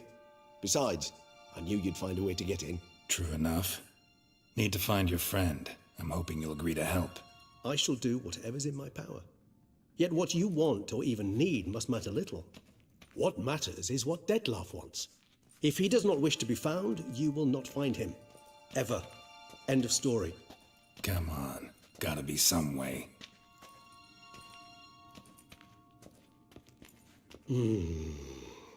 Vampires can evade detection by the senses, and no divination magic works on us. Even the most precise megascope would be useless. And this? Could this help? Wherever did you get that? Off one of the beast's victims, found by a bend in the river. Body was chopped in pieces. 3 of those pieces were hands. Hand with the ring seemed the odd one out. Abruxa had taken an interest in it.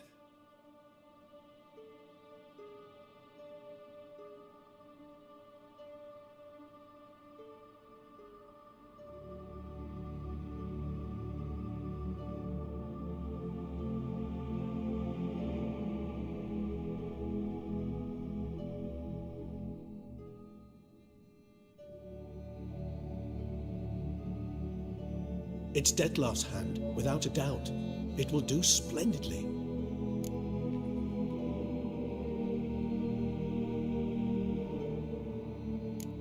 Can't you just summon Dettlaff? You're both hired vampires, there's gotta be a way. If I'm to be entirely candid, there is indeed one.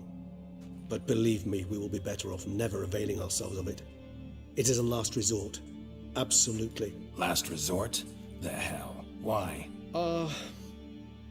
There is a being who can summon Dettlaff. Possesses the authority, even the power, to force him to appear in a given place. But the very act of contacting this being, well, it's akin to walking a slack line extended over a chasm filled with molten lava. An exercise as perilous to me as it would be to you. A risk I'm unwilling to take. I beg you, let's do it my way. It will be both quicker and easier. The hand. What do you plan to do with it? You've heard of Kovinaris' theory of tissue memory retention. Rings a distant bell. Read about it in Alchemia Oblitera. There's a copy at Kaer Morhen, tattered, nearly disintegrated. But if memory serves, Kovinaris never managed to prove it worked. He did prove it, just never managed to publish his findings. He and I corresponded, you see, after we became friends. Thus, I know he completed his research and performed the first tests. It's complicated, so without delving into details, it is possible to use any piece of tissue to reconstruct what a whole body experienced. How's it work? We need any special equipment? We must brew a decoction which Kovinaris gave a rather poetic name, resonance. Once imbibed, it sends one into a trance similar to that induced by narcotics. This triggers visions of events linked to strong emotions experienced by the tissue's owner. Picture it as dreaming a fragment of someone's life. Any chance we might see what Dettlaff was doing just before he lost his hand? Indeed. Though I also hope resonance will reveal the location of Dettlaff's hideout. Ring's pretty intriguing. Made of no metal I've ever seen. And the ornamentation. It comes from our home, where we lived before the conjunction of spheres. It's actually mine. I received it from a dear old friend. You might call him a humanist. He saw us vampires as guests here, guests who owe their hosts, meaning you humans and the elder races, respect. Respect? Meaning not to treat us like cattle to be slaughtered for food? Precisely. And the reason why I in turn gave it to Dettlaff. To remind him of the ideals my old friend championed. Kovinaris spent half his life proving his theory. Wild guess. Making a dose of resonance won't be easy. You guessed correctly. In addition to Dettlaff's tissue, we shall need a powerful occipital lobe stimulant. Effectively a poison, to make one susceptible to visions. Well, got a few ingredients to choose from. Unfortunately, all are pretty rare. There's Mamoon glands, but closest ones I know of are in Vizima. A spotted white saliva would also serve, but they were culled to extinction over a century ago. Could go with a kobold's eyes, but the creatures are sentient. Rather not gouge one's eyes out. Given that we lack the time to sleuth this out ourselves, permit me to summon some help.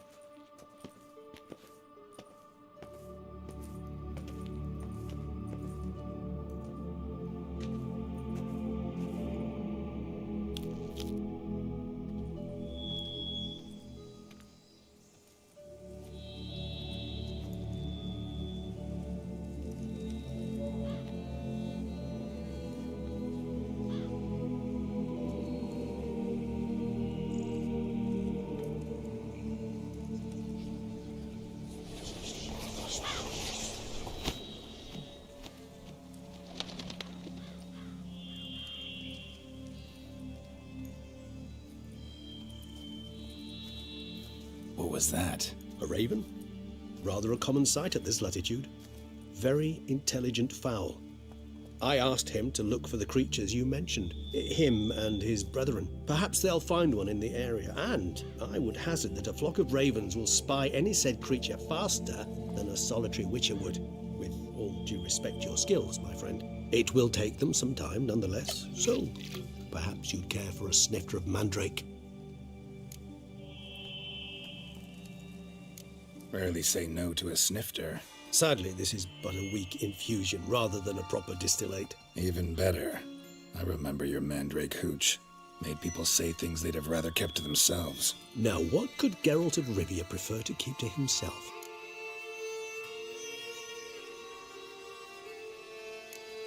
Everyone's got some secret. I agree wholeheartedly.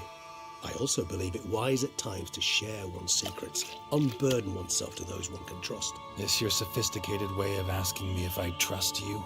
I prefer almost always to ask indirectly. It seems a test of intelligence, one you just passed. Maybe you should go first. Reveal one of your secrets. After all, you vampires lead very interesting lives. Anything in particular interest you?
Got a new life, a new body. That give you a new start, blank slate? Starting all anew is a very broad concept. What exactly do you mean? Your blood addiction, say. Wondering if your body's the same, if it still remembers. Maybe if you drank now, you wouldn't get hooked. All addictions are a form of slavery. Re-addiction's not a risk I'm willing to take, just to test a hypothesis about corporeal regeneration and whether propensities carry over. Fair enough. Curiosity, that's all. Sorry. Not to worry, Geralt. Curiosity is a natural reaction under the circumstances, apart from which I've always valued that trait in you. Always fascinated me the way vampires can regenerate. A hand growing back is one thing, but Detloff recreating you out of a wet smear? Something else entirely. A difficult and laborious process, but one that's possible, as my presence proves. But I've heard you too had quite the adventure. They say you lost your memory. For a bit, but Triss helped me get it back. Actually, pretty damn lucky I only had amnesia. Yes, you humans are rather buggered in those terms.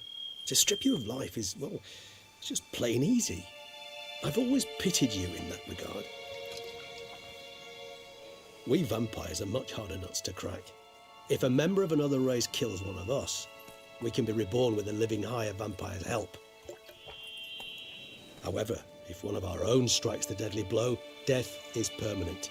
There can be no rebirth. One of the chief reasons why vampires long ago swore never to fight one another.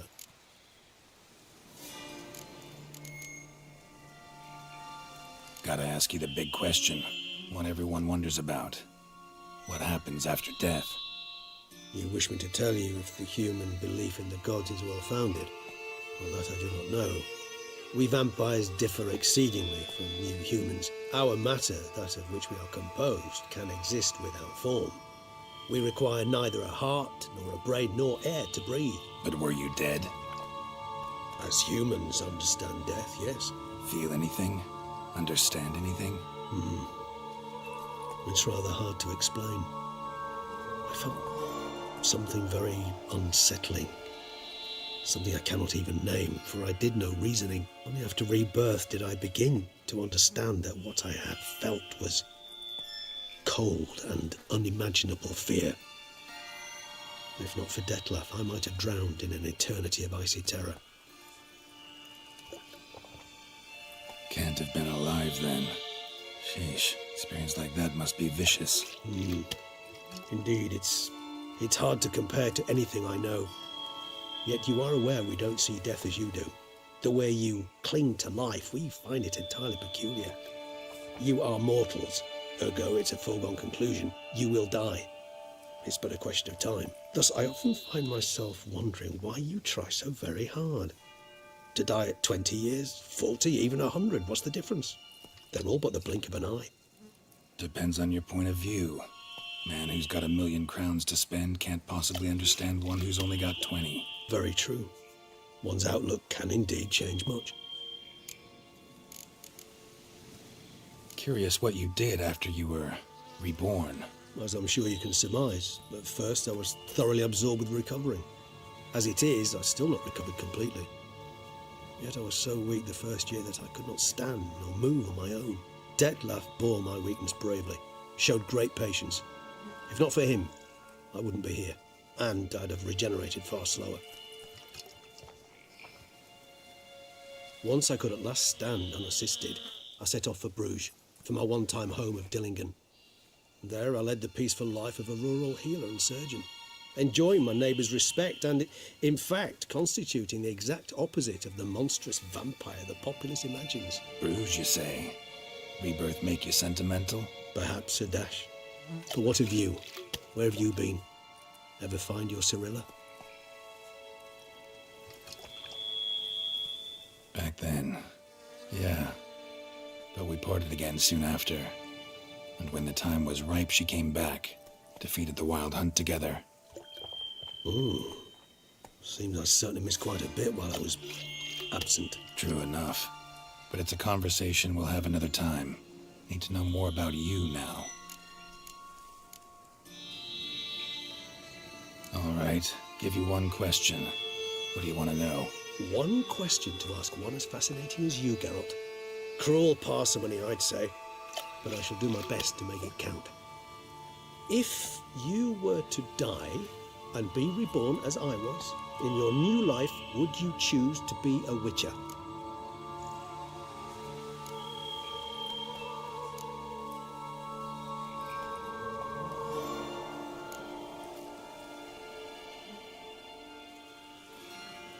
That's what interests you most?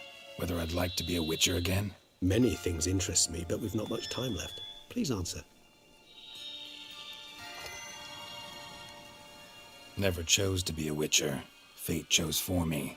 Had it been my choice, I'd have picked a different profession. A profession where I wouldn't have to risk my life every minute of every day.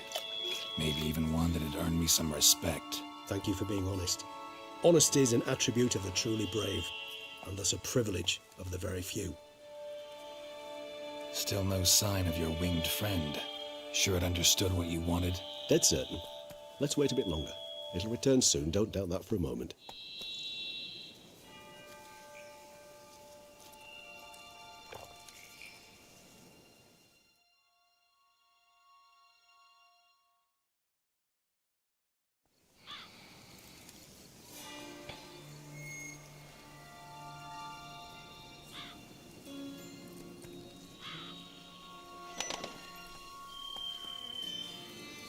Ever vigilant, even in his sleep.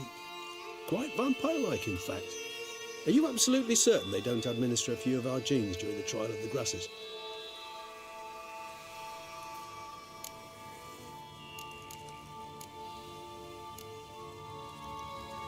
Appreciate the compliment. Got something for me? You were right. No kobolds or mamoons for miles around. Knew it. Allow me to finish. You see, there's this spotted white. It haunts an abandoned residence in the Caraberta woods. Impossible. My brethren hunted down every last spotted white before I was born. Then it seems you must revise your knowledge of spotted whites. For somehow this one managed to survive your brethren's onslaught. It seems I know this home it haunts. Recall a tale about it. Locals believe the place cursed. Perhaps that's how the white survived entirely unmolested. Know anything else about this curse? I don't recall much in particular. Really don't attach much importance to such things. It was mentioned to me as an anecdote, no more. Come on, search your memory.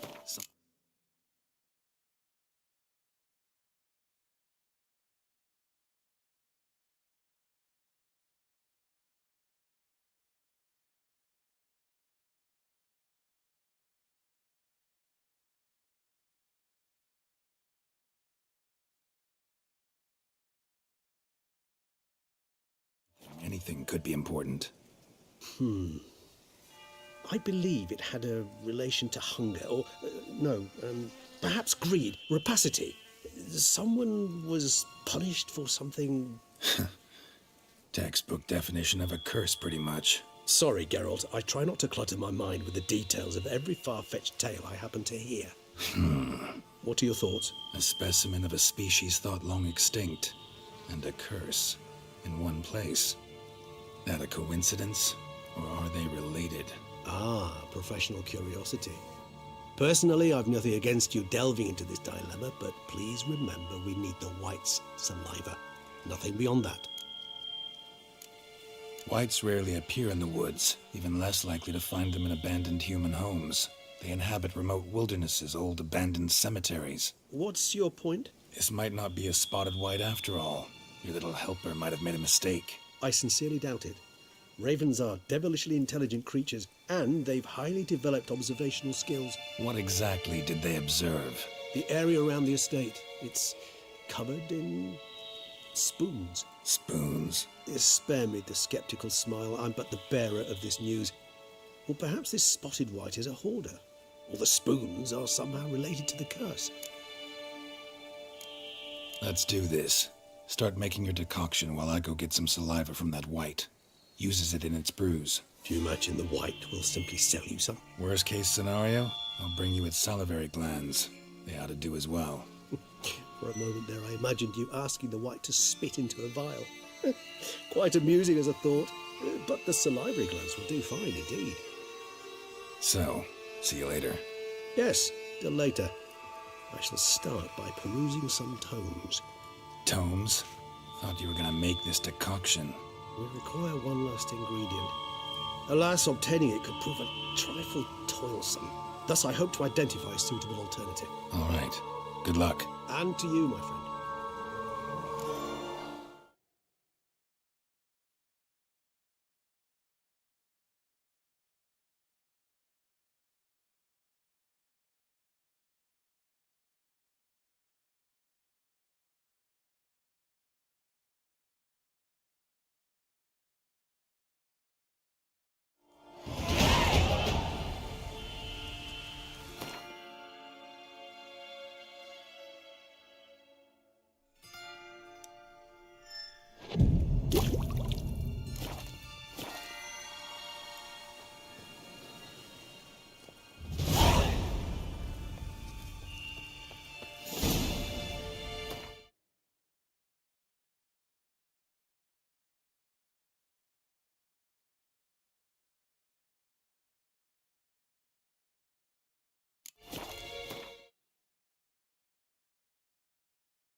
Dressings, bandages. What's that about?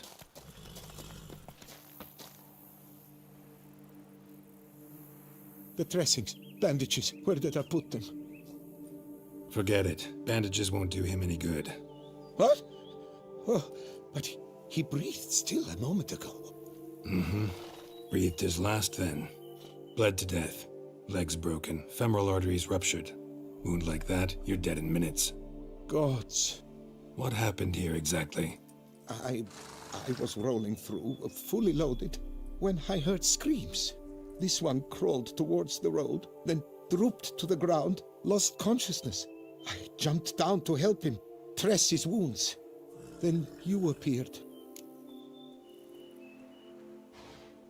Pretty admirable stopping to help a stranger. Truthfully, when I saw him, I considered it might be an ambush. The thought entered my mind, I near decided to crack the whip. But to abandon a man in need? It's simply not the decent thing to do. Decent enough in many other places, believe me. Before you go on, clean your hands thoroughly and burn your shirt. Might also want to rub some thyme on your body to be sure. Smell of blood might attract ghouls otherwise. Who might you be, precisely? A witcher. Oh. Do you expect some beast might have killed him?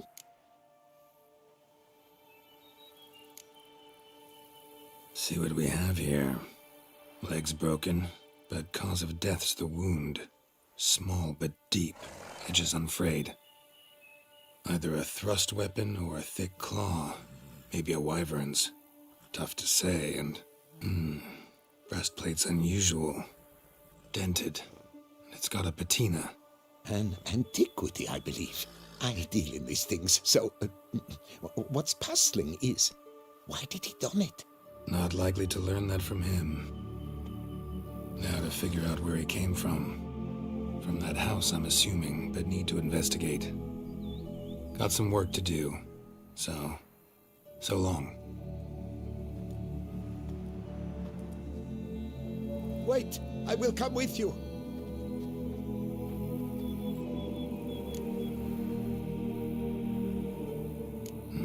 So be it. But stay close, keep it down, and don't touch a thing.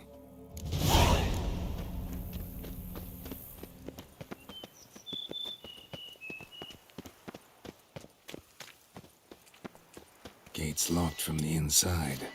Clearly been jostled, though. Something tried to get out. Must have been here he broke his legs. Fell while climbing over the wall. Trying to leave the property, probably, after he didn't manage to open the gate.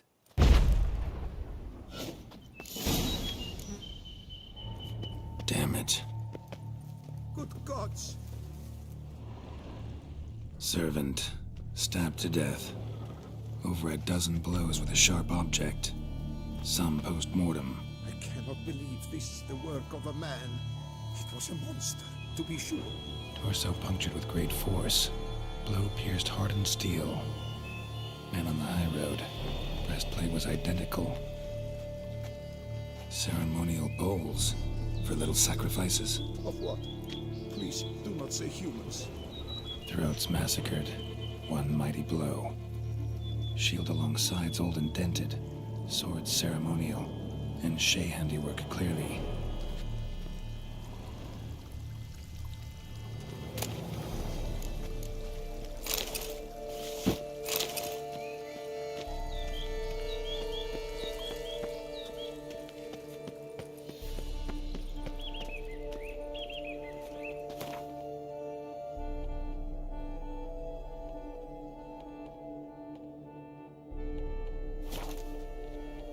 Scorched. Wriggled out of it, tossed it, then ran on.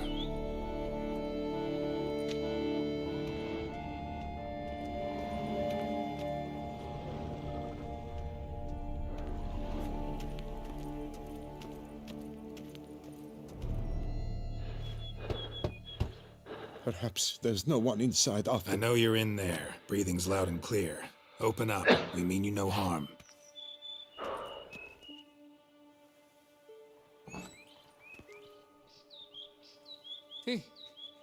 They remain there?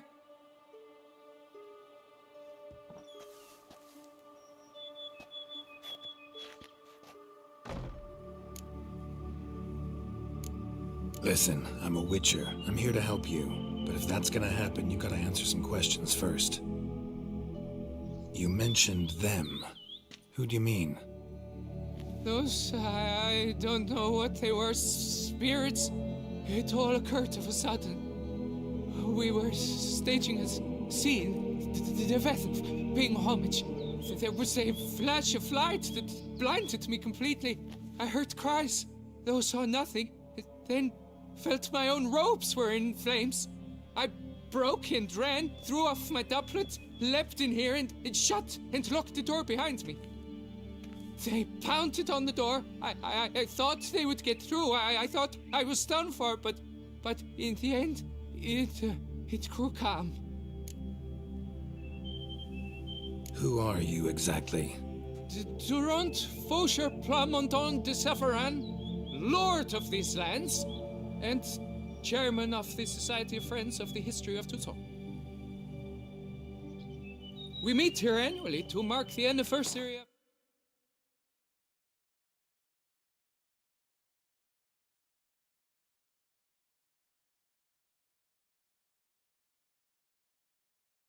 the elfin homage, but something like this, why, it's first.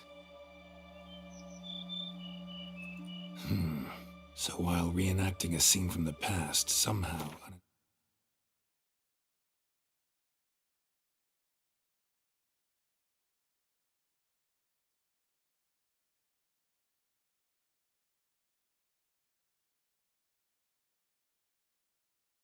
Intentionally, you summoned a specter, a Korgorath, or a tube, maybe. What? What now? Best thing? You gotta do it again, of course. Are you mad?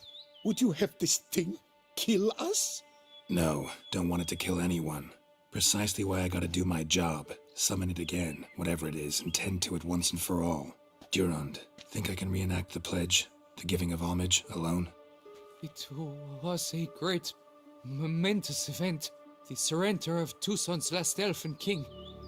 You will need at least 3 individuals. Damn it. Can't risk. Can't expose you to danger. Master, if what you say is truth, then I was the cause of this massacre. Unintentionally, yet nonetheless, I have a duty to assist you, a moral one. Gods have us in their care. I shall help as well. Let's get to work. Start by clearing the corpses. Got some time. Won't start the reenactment before nightfall. Things of this sort are a lot more likely to work after dusk. One last thing, though. My pay. Don't work for free, you know. Understood. Just keep the danger at bay, and I shall be generous. Through and through.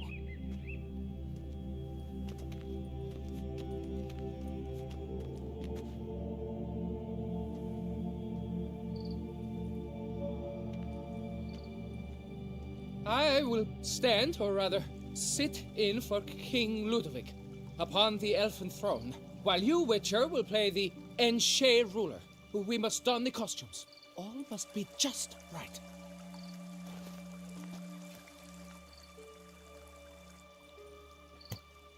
Divethef, the elven king, hosted Ludovic in his own palace upon his own throne, amidst the blinding glow of a plethora of torches.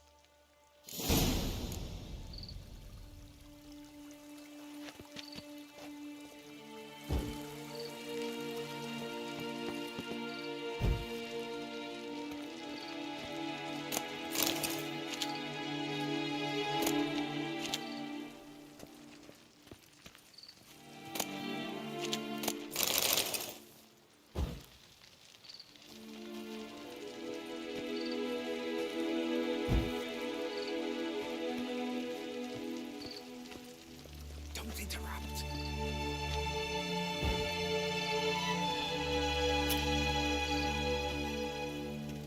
Divethef laid at Ludovic's feet a loaf of binnen and elfin bread, thus granting humans rule over seed-yielding lands.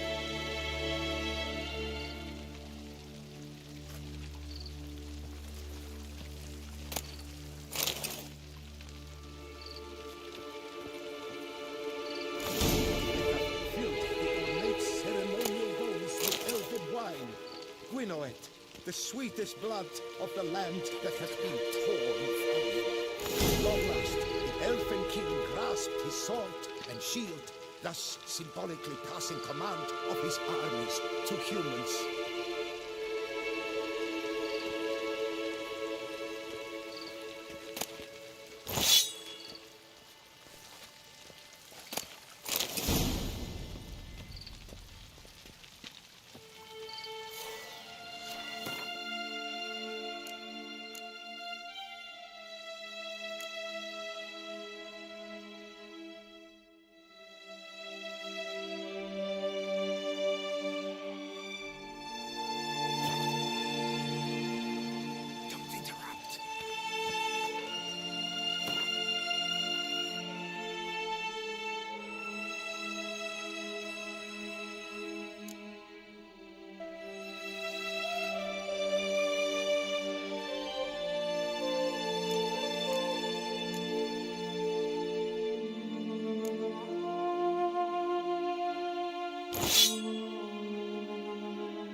wrecked in his pride, drew his blade, and...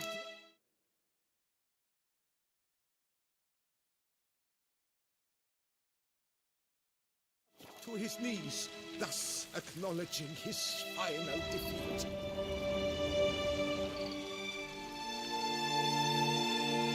Ludovic then spake. I accept your allegiance and shall return in 1 year's time to... Ah! Look! Look! The statues! Impossible! God's mother!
Damn it.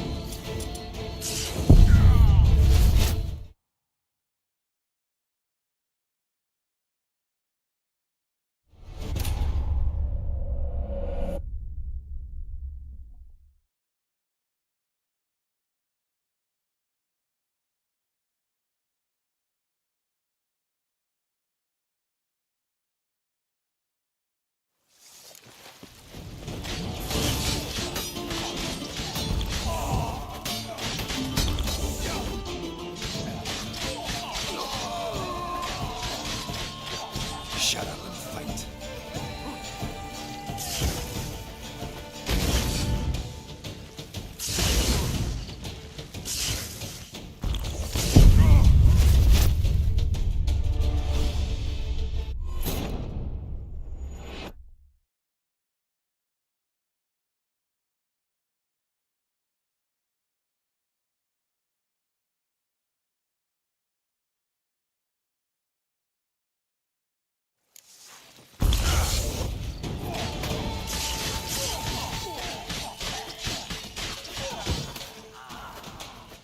Ever fight a Witcher?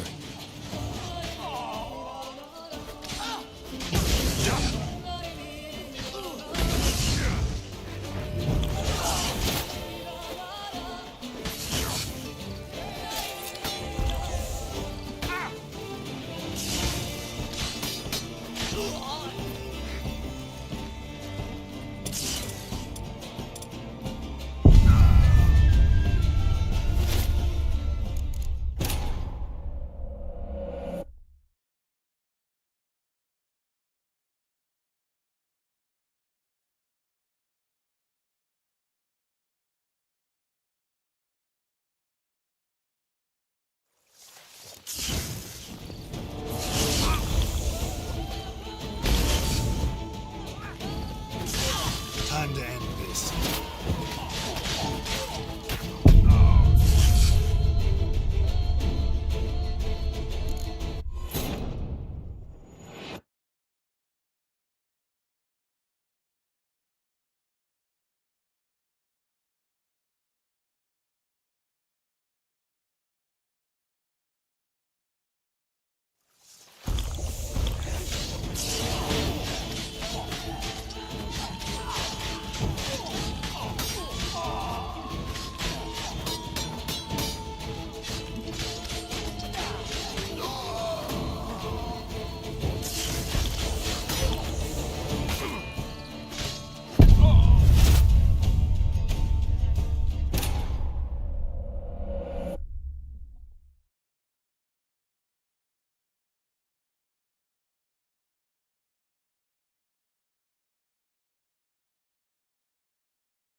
The sculptures, they came alive. By what witchcraft? Dunno. Specialize in killing monsters. Reviving them, not so much. I may know what happened. The statues, you see, once stood in the palace of one Defethov. I acquired them a month past because perhaps I should start at the beginning. This Defethov was to pay tribute to humans, producing statues of this sort each year. Yet he did so but once, for he perished in the massacre of non-humans at the foot of Mount Gorgon in the year 782. It's fortunate he did too, as Defethov had planned Ludovic's downfall, for he sculpted not statues, but columns that masqueraded as such, columns activated with words said in homage. Columns that would have turned the king and his bodyguards into so much colorful confetti. Typical. Treachery embodied. Elves. Psheh.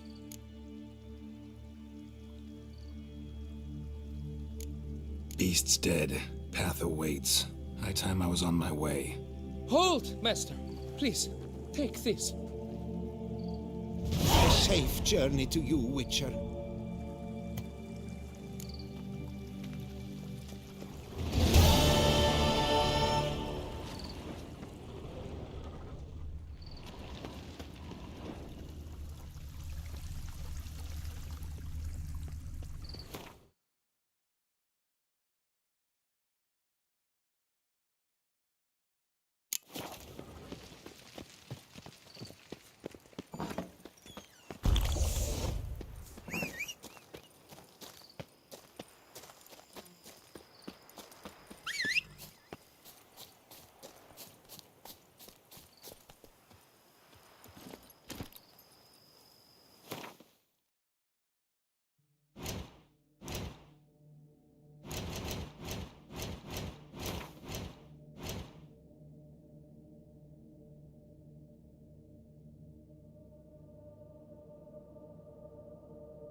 Giddy up.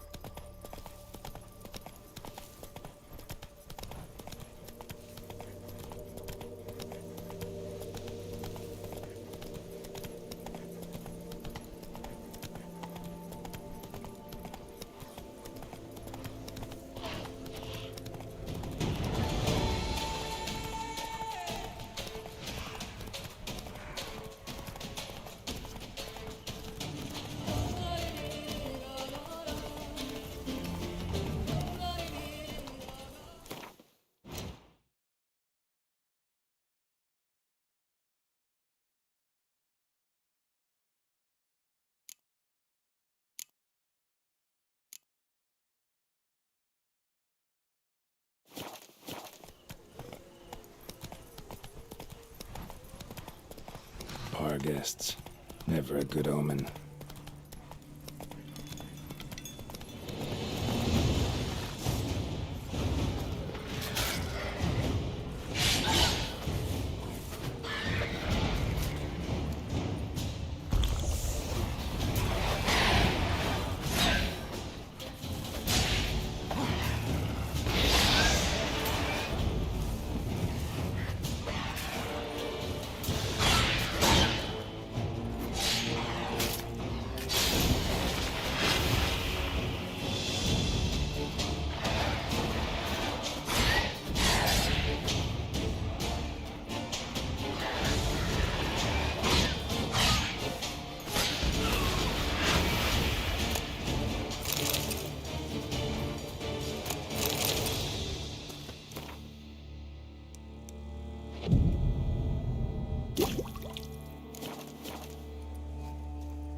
that the spoons are beating out some kind of rhythm, a message, trying to tell me something.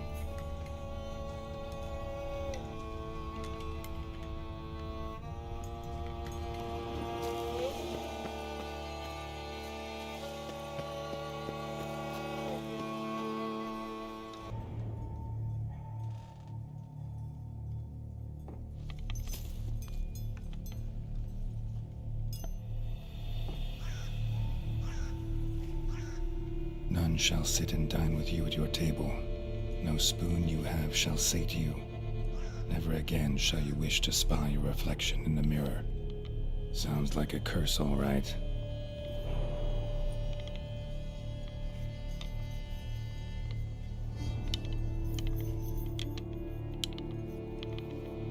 Somebody's clearly obsessed. Regis mentioned the place might be cursed. Can't be a coincidence. Need to look around.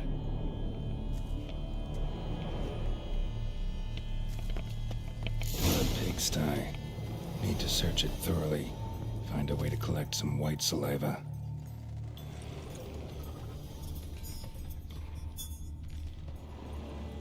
Smashed mirror.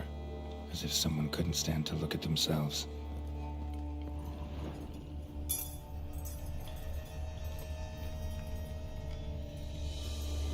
No spoon you have shall sate you. Whatever lives here treated that literally. Still searching for the right spoon. White's obsessed. Real collector. Thoroughbred.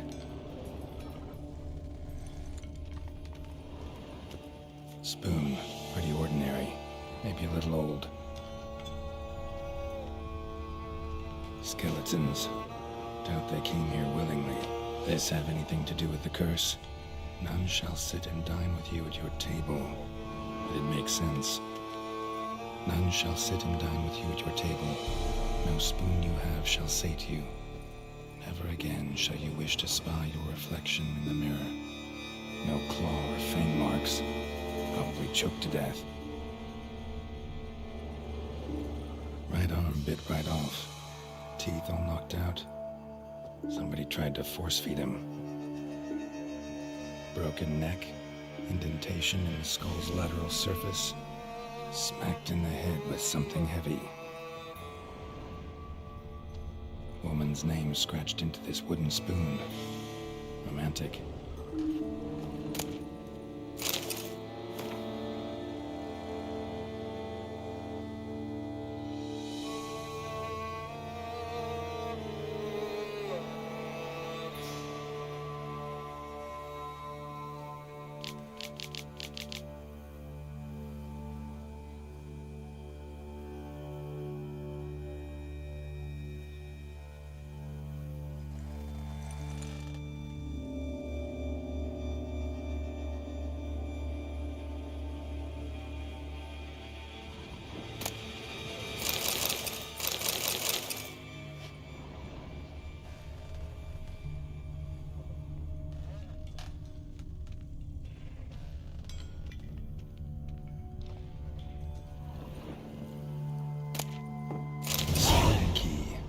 Sophisticated crafting. Tag bears a description. White's a true collector.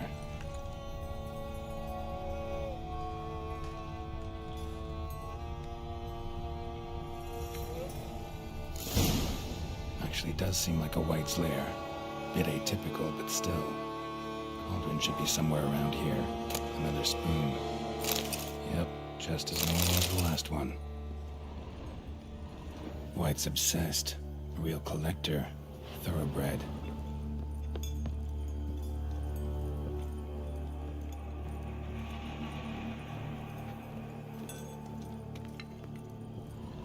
Cauldron I was looking for.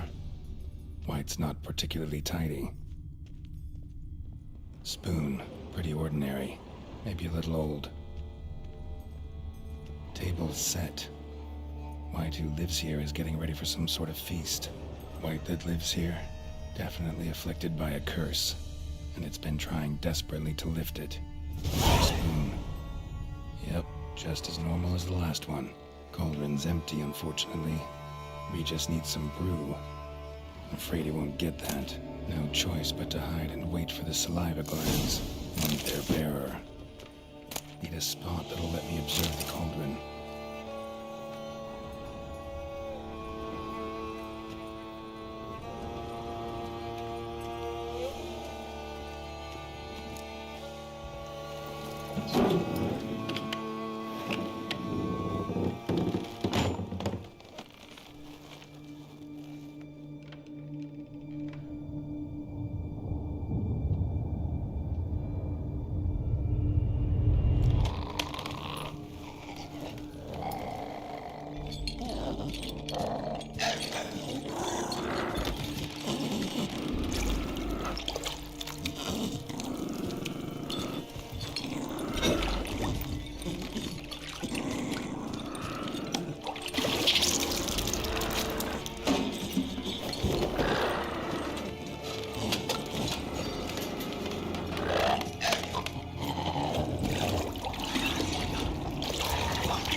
I'm not gonna hurt you.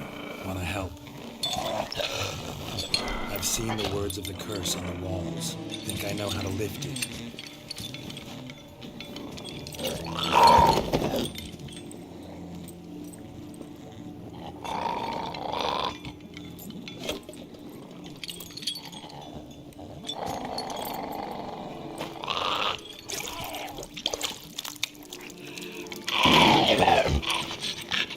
You tried to bring folk here, convince them to sit at the table with you, right? Well, I'm gonna be your guest now. Your willing guest.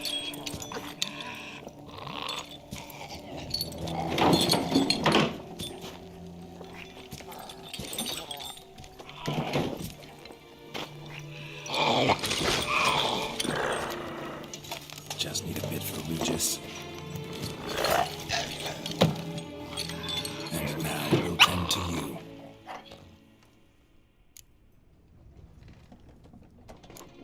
Need to get this right. Words of the curse were, none shall sit and dine with you at your table. No spoon you have shall sate you. Never again shall you wish to spy your reflection in the mirror.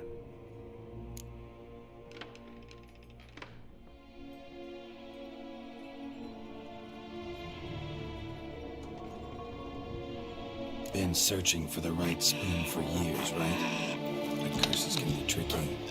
Key to this one just might be that you can't eat with your own spoon. That's why we've swapped.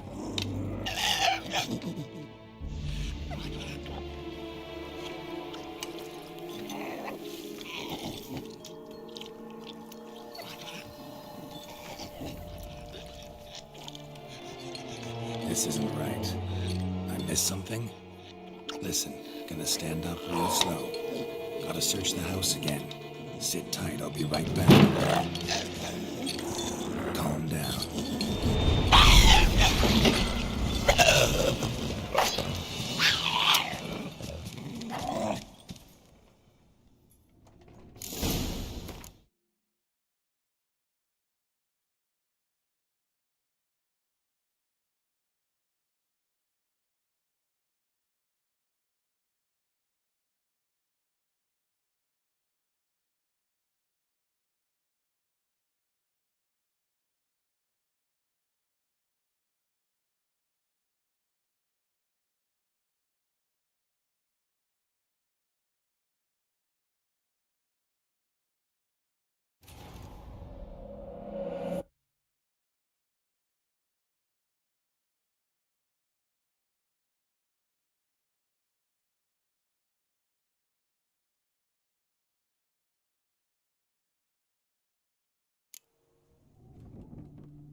spoons.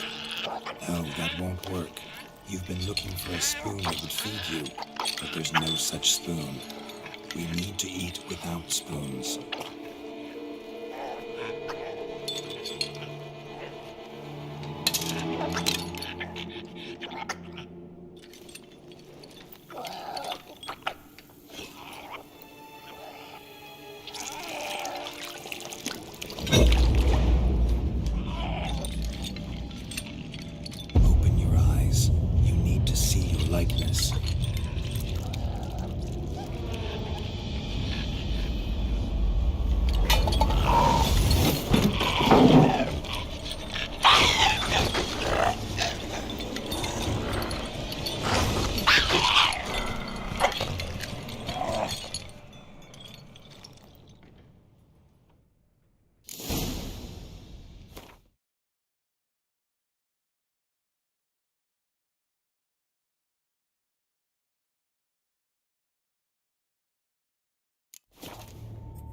Think it worked. Just not quite like I expected. Need to see what happened to the white. Won't be hard to find given its stench.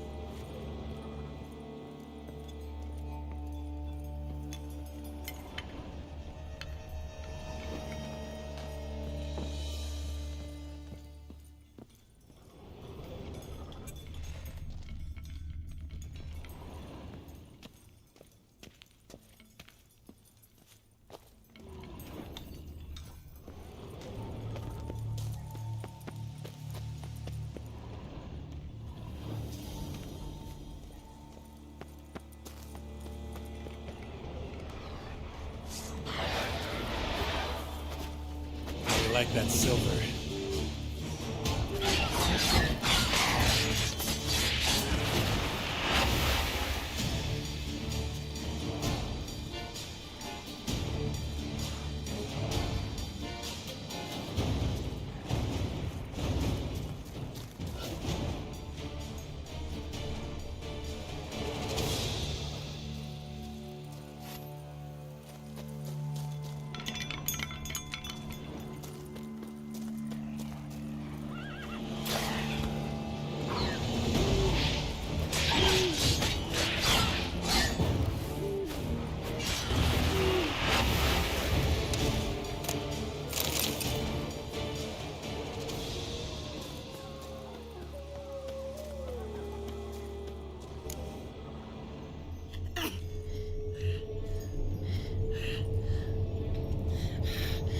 Easy. Not gonna hurt you. Eat. I must eat.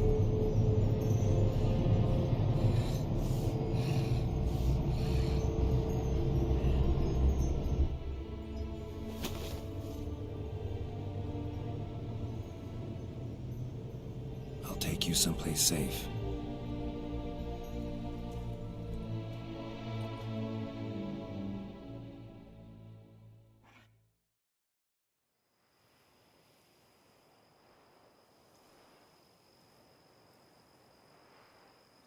So I took her by the hand and led her here.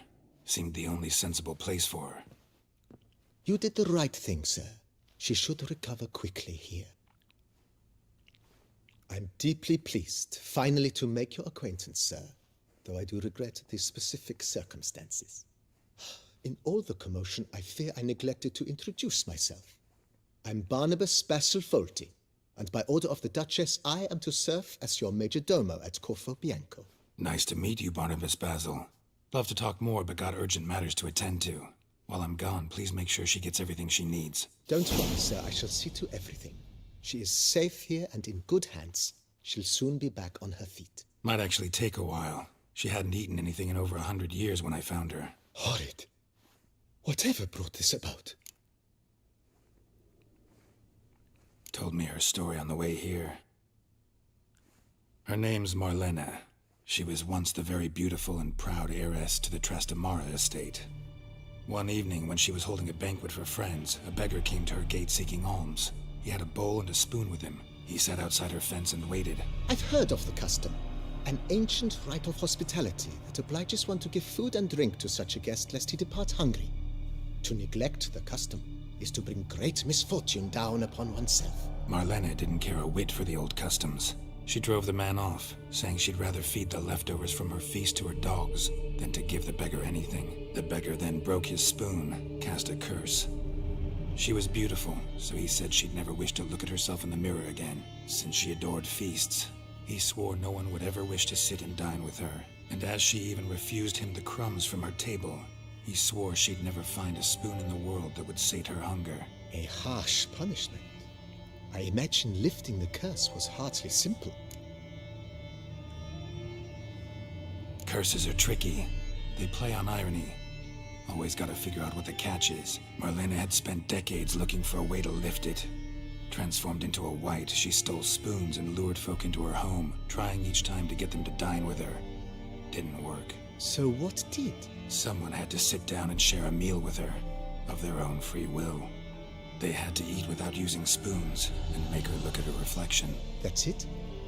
That was all it required? Simplest solutions are sometimes the last that come to mind. Besides, when you're a wight, it's pretty damn hard to find willing human company for a feast. I imagine so. But, most importantly, it is now over. Please, don't worry. She will be in good hands here.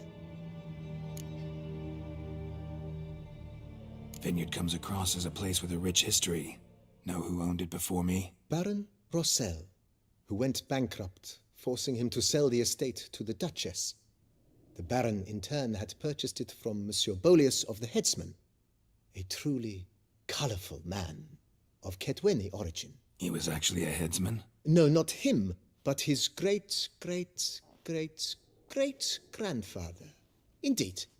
Apparently, he was a common cut-purse who somehow secured for himself the post of ducal headsman in Beauclair. Went about his work with an exceptional penchant.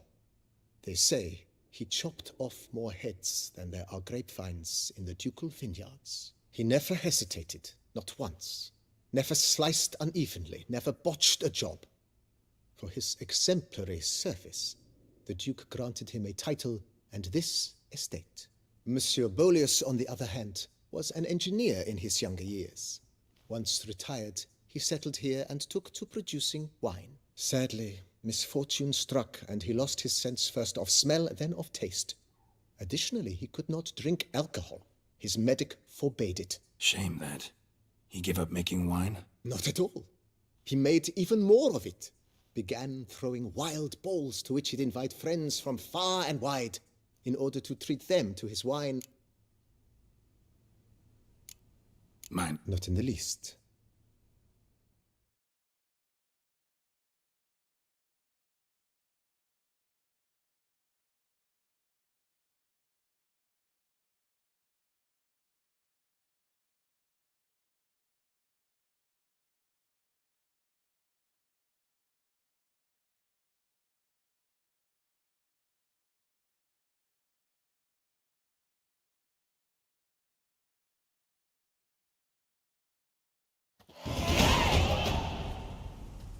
Behold, sir, your estate in all its splendor. Pretty vast. Indeed. And now, sir, allow me to show you a handful of interesting details. Follow me, please. Been a major domo all your life?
Yes, I come from a long line of majordomos. My father was a majordomo, as was my grandfather before him, as was my great-aunt. In fact, she was the one to start the tradition. Great-aunt? A hard woman. It is said that already as a child, she knew where she was going, and went there. When she arrived in Beauclair, she signed on as a chambermaid at one of the vineyards, then slowly worked her way up to majordomo. She dragged the rest of the family up the same path.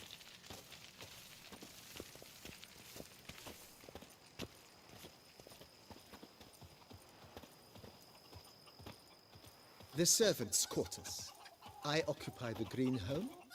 With the Duchess's permission, I have hired a full staff.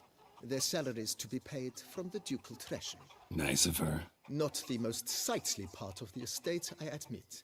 But I think it worthwhile for you as master of the domain to know where the help stays.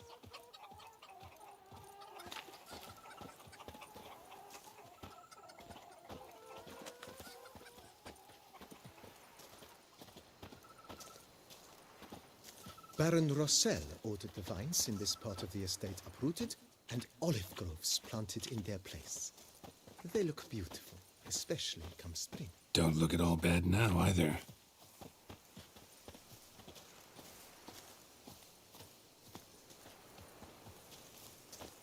Down below lies your vineyard, where we grow a strain of Carfanere, one of the world's oldest. Aged in oak barrels, it provides for an exquisite wine with distinct blackberry, wild cherry, plum, and cinnamon notes. Marvelous. Have to try it one of these days.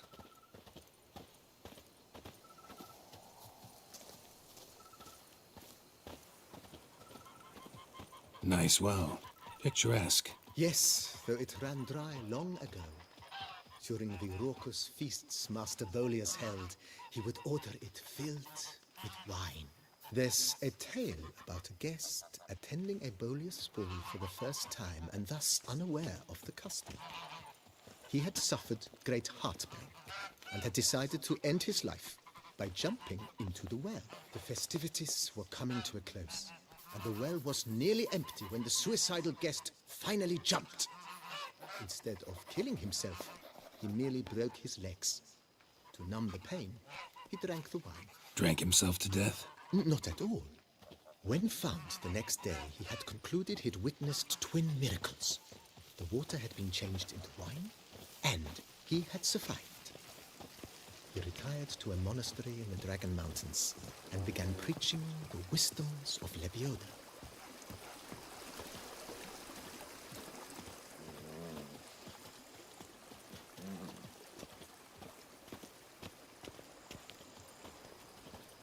Monsieur Bolius's wife Nina kept a garden here.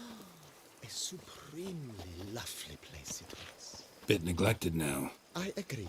Yet nothing stands in the way of restoring it to its former glory, and once again planting it with herbs and other vegetation.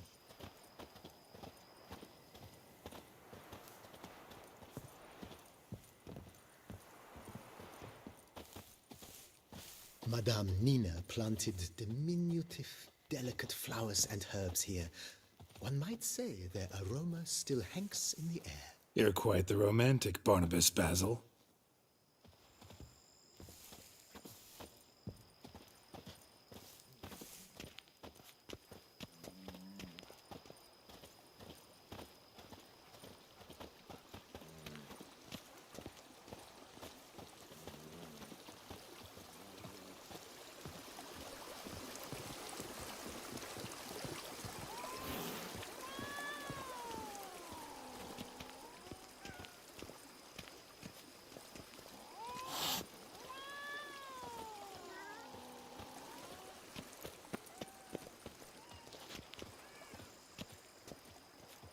This served as an additional wine cellar in years of plentiful harvests.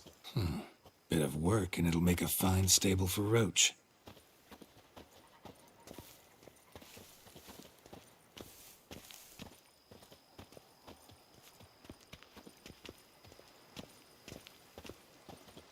The cellars, voila.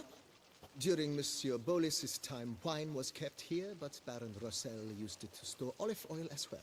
I took the liberty of cleaning up the mess, which... I made while fighting the Bruxa. Thanks, Barnabas Basil. Appreciate it.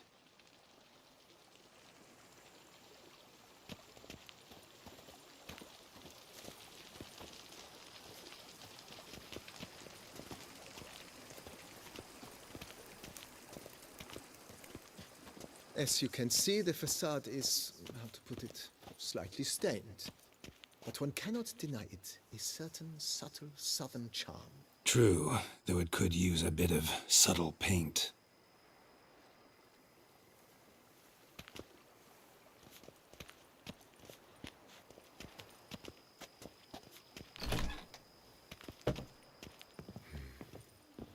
And welcome inside. On the left is the master bedroom. On the right, the dining hall and kitchen. Upstairs, you shall find the guest room, currently used for storage. Not a bad idea. At the moment, the house is only minimally furnished. Yet I believe we will, together, devise some innovative arrangements. A few paintings, for instance, would breathe new life into the abode immediately. With that, sir, you've seen the full lay of the land. Corvo Bianco is a beautiful estate. Though one must admit, time has taken its toll. Forgive me for being forward, but if you were to choose to invest a small sum towards